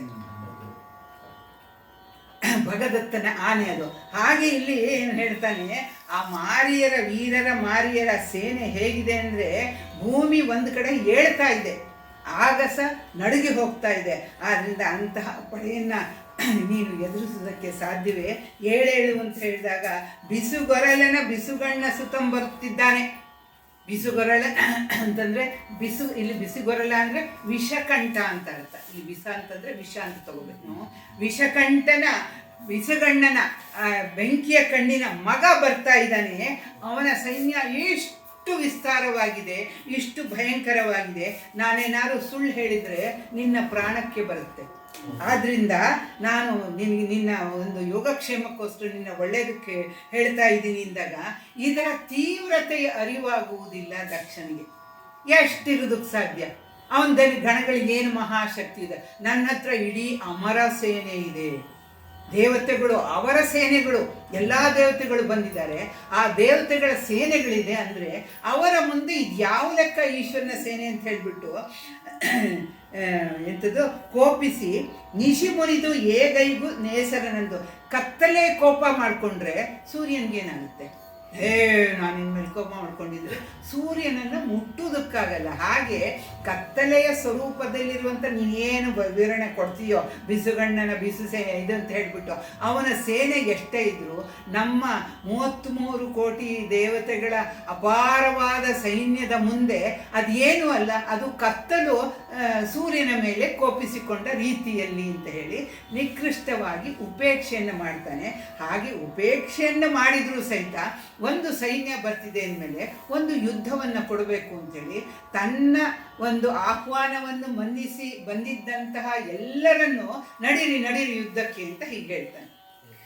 ನಡೆ ನಡೆ ಸುರಪತಿ ನಡೆ ನಡೆ ಶಿಖಿ ನಡೆ ನಡೆ ಯಮ ನಡೆ ನಡೆ ಖಳ ನಡೆ ನಡೆ ಜಲದೀಪ ನಡೆ ನಡೆ ಹರಿ ನಡೆ ನಡೆ ಧನಿ ನಡೆ ನಡೆ ದಿನಮಣಿ ನಡೆ ನಡೆ ಮಾಧವ ನಡೆ ನಡೆ ಈ ಸಕಲ ಮರರು ಸಡಿ ಫಡ ಫಡ ನಾನರಿಯದ ಮೃಡನೆ ಆತನ ಪಡೆ ಬರಬಹುದೇ ಬಂದೊಡೆ ಹಣೆಯಕ್ಕರವಂ ತೊಡೆವೆನು ತೊಡೆಗಂ ಹೊಡೆದಡೆ ಉಡುಗದೆ ಧಡ ಹೊಡೆ ಎಂದನು ಪಾತಕನು. ಯಾವುದೋ ಸೈನ್ಯ ಬರ್ತಿದೆ, ಆದ್ರೆ ಸೈನ್ಯದ ಅಗಾಧತೆ ಭೀಕರತೆ, ಭಯಂಕರತೆ ಅದು ಇವನ ಅರಿವಿಗೆ ಇನ್ನೂ ಬಂದಿಲ್ಲ. ಯಾಕೆಂದ್ರೆ ಇನ್ನೂ ಆ ಮದದಲ್ಲೇ ಕೂತಿದ್ದಾನೆ ಅವನು. ಅದಕ್ಕೆ ಆದರೂ ಸೈನ್ಯ ಬಂದಿದೆ, ನೀನು ಒಂದು ಹೋರಾಟ ಕೊಡಬೇಕು ಅಂದಾಗ, ನಡೆ ನಡೆ ಸುರಪತಿ, ನಡೆ ನಡೆ ಇಂದ್ರ, ನಡೆ ನಡೆ ಅಗ್ನಿ, ನಡೆ ನಡೆ ಯಮ, ನಡೆ ನಡೆ ಕಳ, ನಡೆ ನಡೆ ಜಲದೀಪ, ವರುಣ, ನಡೆ ನಡೆ ಹರಿ. ಹರಿ ಅಂತಂದರೆ ಇಲ್ಲಿ ನಾವು ಇದನ್ನೇ ತಗೊಳ್ಬಾರ್ದು, ಯಾಕೆಂದರೆ ಇಲ್ಲಿ ವಾಯು, ಆಮೇಲೆ ಅಗ್ನಿ, ಯಮ, ಇವ್ರಿಗೆಲ್ಲರೂ, ಇಂದ್ರ, ಎಲ್ಲರಿಗೂ ಹರಿನೂ ಅರ್ಥ ಇದೆ. ಯಾಕೆಂದರೆ ಮುಂದೆ ಮಾಧವ ಅಂತ ಬರುತ್ತೆ. ಆದ್ದರಿಂದ ನಡೆ ನಡೆ ಹರಿ ಎನ್ನುವಾಗ ನಡೆ ನಡೆ ವಾಯು, ನಡೆ ನಡೆ ಅಗ್ನಿ ಎಲ್ಲ ಅವ್ರಿಗೆಲ್ರಿಗೂ ಹೇಳ್ತಾನೆ. ನಡೆ ನಡೆ ಧನಿ ಕುಬೇರ, ನಡೆ ನಡೆ ದಿನಮಣಿ ಸೂರ್ಯ, ಆಮೇಲೆ ಮಾಧವ ವಿಷ್ಣುವಿಗೂ ಹೇಳ್ತಾನೆ, ನೀನು ನಿಮ್ಮ ಸೈನ್ಯ ತಗೊಂಡು ಯುದ್ಧಕ್ಕೆ ಹೋಗು ಅಂತೇಳಿ, ನೀವೆಲ್ಲರೂ ನಡೀರಿ ಸಕಲಾಮರು ಅಂತ ಹೇಳ್ಬಿಟ್ಟು, ಸರಿ ಪಡಪಡ ಅಂತ ನಾವು ಯುದ್ಧ ಮಾಡೋಣ. ನನಗೆ ಗೊತ್ತಿಲ್ವಾ ಈ ಈಶ್ವರ ಯಾರು ಅಂತ, ನನ್ನ ಅಳಿಯ ಅವನನ್ನೆಲ್ಲ ಉದ್ದ ಆಗಲ ಎಲ್ಲ ಅಳೆದಿಟ್ಟಿದ್ದೀನಿ, ಅವನ ಸಾಮರ್ಥ್ಯ ಏನು ಅಂತ ನನಗೆ ಗೊತ್ತಿದೆ. ನಾನರಿಯದ ಮೃಡನೆ ಆತನ ಪಡೆ ಬರಬಹುದಂದರೆ ಅವನು ಎಷ್ಟು ಸೈನ್ಯ ಬರೋಕ್ಕಾಗುತ್ತೆ ಅನ್ನೋ ಅರ್ಥ ಇಲ್ಲಿ. ಪಡೆ ಬರಬಹುದೇ ಅಂದರೆ ನನ್ನ ಈ ಅಮರರುಗಳ, ಅವರ ಹಿಂಬಾಲಕರ, ಅವರ ಸೇನೆಯ ಅಗಾಧತೆಯ ಮುಂದೆ ಕೇವಲ ಒಬ್ಬ ಈಶ್ವರನ ಸೈನ್ಯ ಎಷ್ಟಿರುವುದಕ್ಕೆ ಸಾಧ್ಯ ಅನ್ನುವಂತಹ ಅಹಂಕಾರದಿಂದ ಪ್ರೇರಿತವಾದಂತಹ ಒಂದು ಉದಾಸೀನತೆ. ಆಗ ತೊಡೆಯಮ್ಮ ಹೊಡೆದೆಡೆ ಹುಡುಗದೆ ಧಡ ಹೊಡೆಯಿಂದನು, ಅವರೇನಾರು ನಿಮ್ಮನ್ನು ಹೊಡೆಯುವುದಕ್ಕೆ ಬಂದರೆ ತಿರುಗಿ ಸರಿಯಾಗಿ ಬುದ್ಧಿ ಕಲಿಸ್ರಿ ಅಂತ ಹೇಳ್ತಾನೆ. ಈ ಮುಂದಿನ ಪದ್ಯದಲ್ಲಿ ಕ್ಷಮಿಸಬೇಕು, ಇದರ ಪದದ ಅರ್ಥಗಳು ನನಗೆ ಎಲ್ಲೂ ಸಿಗಲಿಲ್ಲ. ಹಾಗಾಗಿ ಇದನ್ನು ಒಂದು ಟಂಗ್ ಟ್ವಿಸ್ಟರ್ ಥರ ನಾವು ನೋಡೋಣ ಅಷ್ಟೇ. ಎಷ್ಟು ನಾನು ಸುಮಾರು ಅರ್ಧ ದಿನ ನಾನು ಸ್ಪೆಂಡ್ ಮಾಡಿದ್ದೀನಿ. ಸರಿಯಾಗಿ ಇದರ ಪದಗಳು ನನ್ನ ತಿಳಿರುವ ಒಂದು 10-12 ಡಿಕ್ಷನರಿಗೂ ಸಿಗಲಿಲ್ಲ. ಅಗ್ಗಿಸಿದೊಡೆದಿಟವೆಂದಕ್ಕರಿಯದನು, ಅಗ್ಗದ ಹೆಗ್ಗುರು ನುಗ್ಗುಗಳಂ ಭಗ್ಗಿಸಿ ಕರೆದೊಗ್ಗಿಮ್ಮೊಗ್ಗರವಾಯಿತು ದಿನ. ಹಗ್ಗಿಯ ಹುಗ್ಗಿಯ ಸುಗ್ಗಿಯ ಹಗ್ಗಂಹದೊಳಿರಲು, ಮುಗ್ಗುರುವೆಂದಗ್ಗದ ಲಗ್ಗೆಯ ಬಗ್ಗಿನ ಬರ ಮುಗ್ಗದೆ ಮುಗ್ಗುಡಿವರಿದು ಊರಮಣಿಸುತ್ತ ತನಗೆ ಅಗ್ಗುಡೆ ದೋವಯ್ಯಾರದ ಮೋಹರಿಸುವ ಭರದಿಂ ನೆರೆದುದು ಧರೆಯಗಲದಲ್ಲಿ. ಆ ಸೈನ್ಯಗಳು ಹೇಗೆ ಬಂತು ಅನ್ನೋದನ್ನ ಇಲ್ಲಿ ಇದನ್ನ ಅಗ್ಗಿಸಿದೊಡೆದಿಟವೆಂದಗ್ಗರಿಯದ ನಗ್ಗದ ಹೆಗ್ಗುರು ನುಗ್ಗುಗಳ ಬಗ್ಗಿಸಿ ಕರೆದೊಗ್ಗಿ ಮೊಗ್ಗರವಾಯಿತು ದಿನ. ಹಗ್ಗಿಯ ಹುಗ್ಗಿಯ ಸುಗ್ಗಿನ ಹಗ್ಗಂ ಹದುಳಿರಲು, ಮುಗ್ಗುರುವೆಂದಗ್ಗದ ಲಗ್ಗೆಯ ಬಗ್ಗಿನ ಭರ ಮುಗ್ಗದೆ ಮುಗ್ಗುಡಿ ವರಿದು ರವಣಿಸುತ್ತ ತನ ಗುಗ್ಗುಡ ದೊಡೆ ವಯ್ಯಾರದ ಮೋಹರಿಸುವ ಬರದಿ ನೆರೆದುದು ಧರೆಯಗಲದಲ್ಲಿ. ಕಡೆಯಲ್ಲಿ ಧರೆಯಗಲದಲ್ಲಿ ಎನ್ನುವಾಗ ಅದು ಒಂದು ಶಾಂತ ಇದು ಬರುತ್ತೆ. ಹಾಗೆ ಅಂದರೆ ಸೈನ್ಯ ಅಷ್ಟು ಅಪಾರವಾಗಿ ಎಲ್ಲವನ್ನು ನಾಶ ಮಾಡುವಂಥ ರೀತಿಯಲ್ಲಿ, ತಲ್ಲಣಿಸುವಂಥ ರೀತಿಯಲ್ಲಿ ಬಂದಿತು ಅನ್ನುವೊಂದು ಇದು. ಕೆಲವು ಕಡೆ ನಂಗೆ ಅಲ್ಲೊಂದು ಇಲ್ಲೊಂದು ಪದ ಸಿಕ್ತು, ಆದರೆ ಅದನ್ನು ಸಂಪೂರ್ಣವಾಗಿ ಅರ್ಥ ಮಾಡೋದಕ್ಕೆ ನನಗೆ ಗೊತ್ತಾಗಿಲ್ಲ, ಕ್ಷಮಿಸಬೇಕು. ಕಾಲನ ಕೈ ಚಕ್ರವನು ಏಳಿಸಿ ತಿರುಗುವ ಮನದ ಆಡ ಪಂಪಿಂತಿರೆ ಮುಂತೈದುವ ದುಳಿಂ ಕೀಳಿರಿ ನಲುಗುವ ಡಮರುವನು ಅಗ್ಗಿಸಿ ಕೊಡಗುವ ಸಾಹಸದ ಮೇರೇರುವ ಬಗೆ ಮಿಗೆ ತಿವುರಿನ ಹೊಂಬಳೆಗಡ ಬಾಣದ ಚಂದ್ರದ ಚಿತ್ರದ ಮೊಗರಂಬದ ಕೈದಾಳಿನ ಕಾಲ್ಗಾಪಿಂ ಹಡೆಯಂ ಹಣ್ಣಿದ ಕರಿಘಟಿ ನೆರೆದುವೋ ಬಲದೊಳಗೆ. ಇದರಲ್ಲಿ ಒಂದು ಪದವೂ ಸಹಿತ ಬಿಟ್ಟು ಹೋಗಿದೆ, ಬಹುಶಃ ಪ್ರತಿಯಲ್ಲಿ ಅವರಿಗೆ ಸಿಕ್ಕಿಲ್ಲ ಅಂತ ಕಾಣುತ್ತೆ. 3ನೇದರಲ್ಲಿ ಗೀಳಿರಿ ನಲುಗುವ ಡಮರುವ ನಗ್ಗಿಸಿ ಕೊಡುವ ಯಾವುದೋ ಒಂದು ಪದ ಬರಬೇಕು, ಚುಕ್ಕಿ ಇದೆ ಸಾಹಸದ ಅನ್ನುವಾಗ ಅಲ್ಲಿ ಒಂದು ಪದ ಬಿಟ್ಟು ಏನಿದೆ ನೋಡಿ, ಇಲ್ಲ ಅಂತ ಕಾಣುತ್ತೆ. ಅಲ್ಲ 3ನೇ ಸಾಲು 28ನೇ ಪದ್ಯ ಇಲ್ಲ ಅಲ್ಲ, ಇದೆಯಾ? ಇಲ್ಲ, ಅದನ್ನೇ ಅವರು ಜೆರಾಕ್ಸ್ ಜಾಗ ಇದೆ. ಅದು ಇದರಲ್ಲಿ ಕೆಲವು ಚೇಂಜ್ ಆಗಿದೆ ಇಲ್ಲಿ, ಕೆಲವು ವರ್ಡ್ಸ್ ಈ ಈಗ ಕಡೆ ನೀವು ಯಾವುದರಿಂದ ಮಾಡಿದ್ದೆ ಇದನ್ನ? ಇದು ನಮ್ಮ ಶಿವಮೂರ್ತಿ ಶಾಸ್ತ್ರಿಯಿಂದ. ಇದು ವಿವೇಕ್ ರೈ ಅದ್ರಲ್ಲಿ ಇದೆಯಾ ಒಂದು ನೋಡಿ, 28ನೇ ಪದ್ಯದಲ್ಲಿ 3ನೇ ಸಾಲು, ಗೀಳಿರಿ ನಲುಗುವ ಡಮರುವ ನಗ್ಗಿಸಿ ಕೊಡುವ ಅದು ಸಾಹಸದ. ಅದು ಲಾಸ್ಟ್ ಅದು ಇಲ್ಲ, ಇದು ಬೇರೆನೇ ಇದೆ, ಬೇರೆ ಪದ್ಯವೇ ಬೇರೆ ಇದೆ. ಇಲ್ಲ ಮೇಡಮ್, ಅದೇ 28. ಕಾಲನ ಕೈ ಚಕ್ರ ಇಲ್ಲ, ಕಡು ಬಿಟ್ಟು ಇದು ಕಾಲನ ಕೈ ಚಕ್ರವನ್ನು ಇಳಿಸಿ ತಿರುಗುವ ಶೂಣಿಕೆ ಇಲ್ಲ, ವ್ಯತ್ಯಾಸ ಇದೆ. ಸ್ವಲ್ಪ ವ್ಯತ್ಯಾಸ ಐತೆ, ಇಲ್ಲ ಇಲ್ಲ ಇಲ್ಲ, ವ್ಯತ್ಯಾಸ ಐತೆ ಮೇಡಮ್, ಸ್ವಲ್ಪ ಕೆಲವು ಆ ಕಡೆ ಈ ಕಡೆ ಬಂದಿದೆ. ವ್ಯತ್ಯಾಸ ಇದೆ. ಒಟ್ಟಿನಲ್ಲಿ ಅವನ ಆನೆಗಳು, ಆನೆಗಳಿಗೆ ಕುದುರೆಗಳಿಗೆ ಒಂದು ತರ ಮುಖಕ್ಕೆ ಇದನ್ನ ಹಾಕಿರ್ತಾರೆ ಆಯ್ತಾ, ಮೊಗರಂಬ ಅಂತ ಹೇಳ್ತಾರೆ. ಆನೆಗಳ ಮುಖಕ್ಕೆ ಅಲ್ಲ, ಮುಖಕ್ಕೆ ಒಂದು ಇದನ್ನ ಹಾಕಿರ್ತಾರೆ, ಕುದುರೆಗೆ ಕಣ್ಗಾಪ್ ಹಾಕಿರ್ತಾರೆ. ಯಾಕೆಂದ್ರೆ ಅದು ಆ ಕಡೆ ಈ ಕಡೆ ನೋಡದೆ ಇದು ಮಾಡಬೇಕು ಅಂತ. ಹೀಗೆ ಕಾಲನ ಕಾಲನ ಕೈಯಲ್ಲಿರುವ ಚಕ್ರವನ್ನೇ ಏಳಿಸಿದಂಥ ರೀತಿಯಲ್ಲಿ, ಮೇಲಕ್ಕೆ ಹಾರಿಸಿದಂತಹ ರೀತಿಯಲ್ಲಿ ತಿರುಗುವ ಮನದ ಆಳಾಪ ಅಂದರೆ ಮನಸ್ಸು ಹಾಗೆ ಇದಾಗ್ತಾ ಇತ್ತು. ನಮ್ಮ ಮನಸ್ಸು ಎಷ್ಟು ಚಂಚಲವಾದ್ದು ಅಂದರೆ ಎಲ್ಲಿಗೆ ಬೇಕಾದರೂ ಹೋಗುತ್ತೆ, ಎಲ್ಲಿ ಬೇಕಾದ್ರೂ ಹೋಗುತ್ತೆ. ಬಸವಣ್ಣನವರು ಒಂದು ಕಡೆ ಹೇಳಿದ್ದಾರೆ, ಸೂಜಿಯ ಮೊನೆಯ ಮೇಲಣ ಸಾಸುವೆ ನೋಡ ಮನಸ್ಸು ಅಂತ ಹೇಳಿ. ಸೂಜಿಯ ಮೊನೆಯ ಮೇಗಣ, ಸೂಜಿಯ ಮನೆಯ ಒಂದು ಸಾಸುವೆಯನ್ನು ಎಷ್ಟು ತಿರುಗಿಸಾಧ್ಯ, ಅಷ್ಟು ಚಂಚಲವಾದ್ದು. ಅದಕ್ಕೆ ಇನ್ನೊಂದು ಕಡೆ ಹೇಳ್ತಾರೆ, ಮನಸ್ಸು ಎಷ್ಟು ಚಂಚಲ ಅಂದರೆ ಕೋಡಗ, ಅದು ಮದವತ್ತಂತ ಕೋಡಗ. ಆ ಕೋಡಗಕ್ಕೆ ಹೆಂಡವನ್ನು ಕುಡಿಸಿದ್ದಾರೆ. ಆಮೇಲೆ ಚೇಳು ಕಚ್ಚಿದೆ, ಪಿಶಾಚಿ ಹಿಡ್ಕೊಂಡಿದೆ. ಚೇಳು ಕಚ್ಚಿ ಪಿಶಾಚಿ ಹಿಡ್ಕೊಂಡು ಹೆಂಡವನ್ನು ಕುಡಿಸಿದಂತಹ ಕೋತಿಯ ಮನಸ್ಸು ಹೇಗಿರ್ಬೋದು, ಆ ಕೋತಿ ಹೇಗೆ ಚಡ್ಪಡಿಸಿ ನಿಲ್ದೆ ಆ ರೀತಿ ನಮ್ಮ ಮನಸ್ಸಂತೆ. ಅದಕ್ಕೆ ತಾನೇ ಮನಸ್ಸು ಕಾರಣವಯ್ಯ ಪಾಪ ಪುಣ್ಯಗಳಿಗೆ. ಆ ಮನಸ್ಸನ್ನ ಈಗ ಯೋಗ ಅಂದ್ರೇನು, ಚಿತ್ತ ನಿರೋಧ ಮಾಡುವಂಥದ್ದೇ ಯೋಗ, ಬರೀ ಆಸನಗಳ. ಹಾಗೆ ನಮ್ಮ ಮನಸ್ಸನ್ನು ಏಕಾಗ್ರವಾಗಿ ಒಂದು ವಸ್ತುವಿನಲ್ಲಿ, ಅದು ಒಂದು ತರಹ ಧ್ಯಾನವೇ. ಧ್ಯಾನ ಅನ್ನೋದು ಭಗವಂತನಲ್ಲೇ ಲೀನವಾಗಬೇಕು ಅಂತಿಲ್ಲ, ಒಂದು ವಸ್ತುವಿನ ಕಡೆಗೆ ಅಲುಗದಂತೆ ನಿಲ್ಲಿಸಿ. ಅದಕ್ಕೆ ಈ ಧ್ಯಾನದ ಬಗ್ಗೆ ಕೆಲವರು ಏನು ಹೇಳ್ತಾರೆ, ಯಾವುದೋ ಒಂದು ಬೀಜ ಮಂತ್ರವನ್ನು ಇದು ಮಾಡಿ ಅಂತಾರೆ. ಇನ್ನು ಕೆಲವರು ಹೇಳ್ತಾರೆ ಶೂನ್ಯವಾಗಿ ಬಿಟ್ಟುಬಿಡಿ, ಅದು ಹೋಗಿದ ಕಡೆಗೆ ಹೋಗಲಿ ಅಂತಾರೆ. ಆಮೇಲೆ ದೇವರ ನಾಮವನ್ನು ಅಥವಾ ದೇವರ ಚಿತ್ರವನ್ನು ಮನಸ್ಸಿನಲ್ಲಿ ಕಲ್ಪಿಸಬೇಕು ಅನ್ನೋದನ್ನು ಕೆಲವು ಯೋಗಿಗಳು ಒಪ್ಪುವುದಿಲ್ಲ. ಅದು ಉಸಿರಾಟಕ್ಕೆ ಇದನ್ನು ಮಾಡಿ ಅಂತ ಹೇಳ್ತಾರೆ, ಉಸಿರಾಟವನ್ನು ಗಮನಿಸಿ ಅಂತ. ಏನೇನು ಮಾಡಿದ್ರು ನಮ್ಮ ಮನಸ್ಸು ಅಷ್ಟು ಸಲೀಸಾಗಿ ಒಂದು ಏಕಾಗ್ರಸಿರ್ತದೆ. ಅದಕ್ಕೆ ಬಹಳ ಬಹಳ ಬಹಳ ಸಾಧನೆ ಬೇಕು.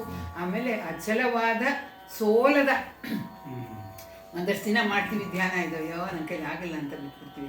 ಆದರೆ ಸೋಲದೆ, ಅದಕ್ಕೆ ತಾನೇ ಇವೆಲ್ಲ ಯಾವುದೇ ಸಾಧನೆ ಅಡೆತಡೆಗಳು ಬರುತ್ತೆ. ಮನಸ್ಸೇ ಕೆಲವು ಕಡೆ ಹೋಗು, ಬೇರೆ ಕಡೆ ಅಲ್ಲಿನ ನೋಡೋಕ್ಕೂ ಹೋಗು ಅನಿಸುತ್ತೆ.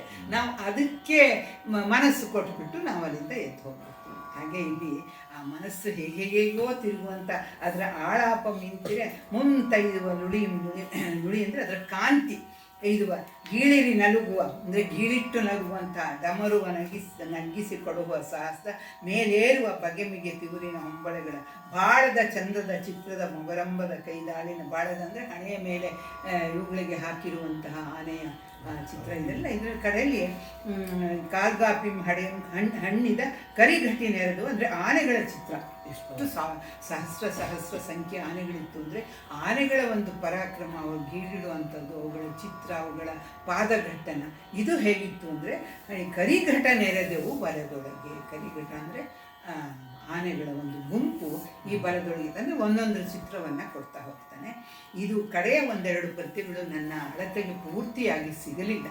ನಾನು ತುಂಬ ಪ್ರಯತ್ನ ಪಟ್ಟರೂ ಅದು ಪೂರ್ತಿಯಾಗಿ ನನ್ನ ಹಿಡಿತಕ್ಕೆ ಸಿಗಲಿಲ್ಲ. ಇವರು ಕೊಟ್ಟಿರುವ ಅರ್ಥವು ಕೆಲವು ಕಡೆ ಸರಿಯೂ ಇಲ್ಲ, ಕೆಲವು ಕಡೆ ಪೂರ್ಣ ಒಂದು ಸಾಲಲ್ಲಿ ಕೊಟ್ಟಿದ್ದಾರೆ. ಇಷ್ಟೊಂದು ಗೂಢವಾದ ಅರ್ಥಗಳನ್ನುಳ್ಳ ವಿಪರೀತ ಇರುವಂತಹ ವಿಸ್ತಾರತೆಯನ್ನು ಬೇಡುವಂಥದ್ದನ್ನು ಅವರು ಸಹಿತ ಎಸ್ಕೇಪ್ ಆಗಿಬಿಟ್ಟು ಒಂದು ಸಾಲಲ್ಲಿ ಕೊಟ್ಟಿದ್ದಾರೆ. ಇದೆ ಹಿಂದುಗಡೆ, ಹೌದು, ಅದರಲ್ಲಿ ಸುಮಾರು ಕಡೆ ಆಗಿದೆ. ಒಂದೇ ಒಂದು ಸಾಲಿನಲ್ಲಿ ತುಂಬ ಕಡೆ, ಅದರಲ್ಲೂ ಮುಂದಂತೂ ಬರೀ ಒಂದೇ ಸಾಲಿನ ಅರ್ಥ. ನಮಗೆ ಈ ಅರ್ಥ ಸ್ವಲ್ಪ ನಮ್ಮ ಇದಕ್ಕೆ ಬೇಕಾಗುತ್ತೆ, ಆದರೆ ಅದು ಸಿಗದೆ, ಡಿಕ್ಷನರಿಗೂ ಸಿಗದೆ ಇದ್ರೆ ಗೋವಿಂದ ಪ್ರತಿ ಒಂದು 20 ಮುಗಿಸಿದ್ದೀನಿ. ನೀವು ಇನ್ನು ಹೊರಡಬಹುದು. ಒಂದು ಶ್ಲೋಕ ಹೇಳ್ಬಿಡ್ಲೆ? ಆಯಿತು. ಒಂದು ಮಂಜುಳಾ ಮರಾಠೆ ಒಪ್ಕೊಂಡಿದ್ದಾರೆ. ಅವರಿಗೆ ನಾನು ತಕ್ಷಣ ಅವ್ರಿಗೆ ಇದು ಮಾಡೋದಕ್ಕೆ ಅನುಕೂಲವಾಗಲಿ ಅಂಥೇಳಿ PDF ಅನ್ನು ಕಳಿಸ್ಬಿಟ್ಟೆ. ಪದ್ಯ ಯಾವುದು ಯಾವತ್ತು ಅಂತಲೂ ಕಳಿಸಾಗ್ಬಿಟ್ಟು. ಹರಿಹರ ಬ್ರಹ್ಮರೂಪಾಯ ಸರ್ವ ಬ್ರಹ್ಮಾಂಡ ಸ್ವರೂಪ ಸಚ್ಚಿತ್ ಆನಂದ ಸ್ವರೂಪಾಯ ಶ್ರೀ ವೀರಭದ್ರಾಯ ನಮೋ ನಮಃ.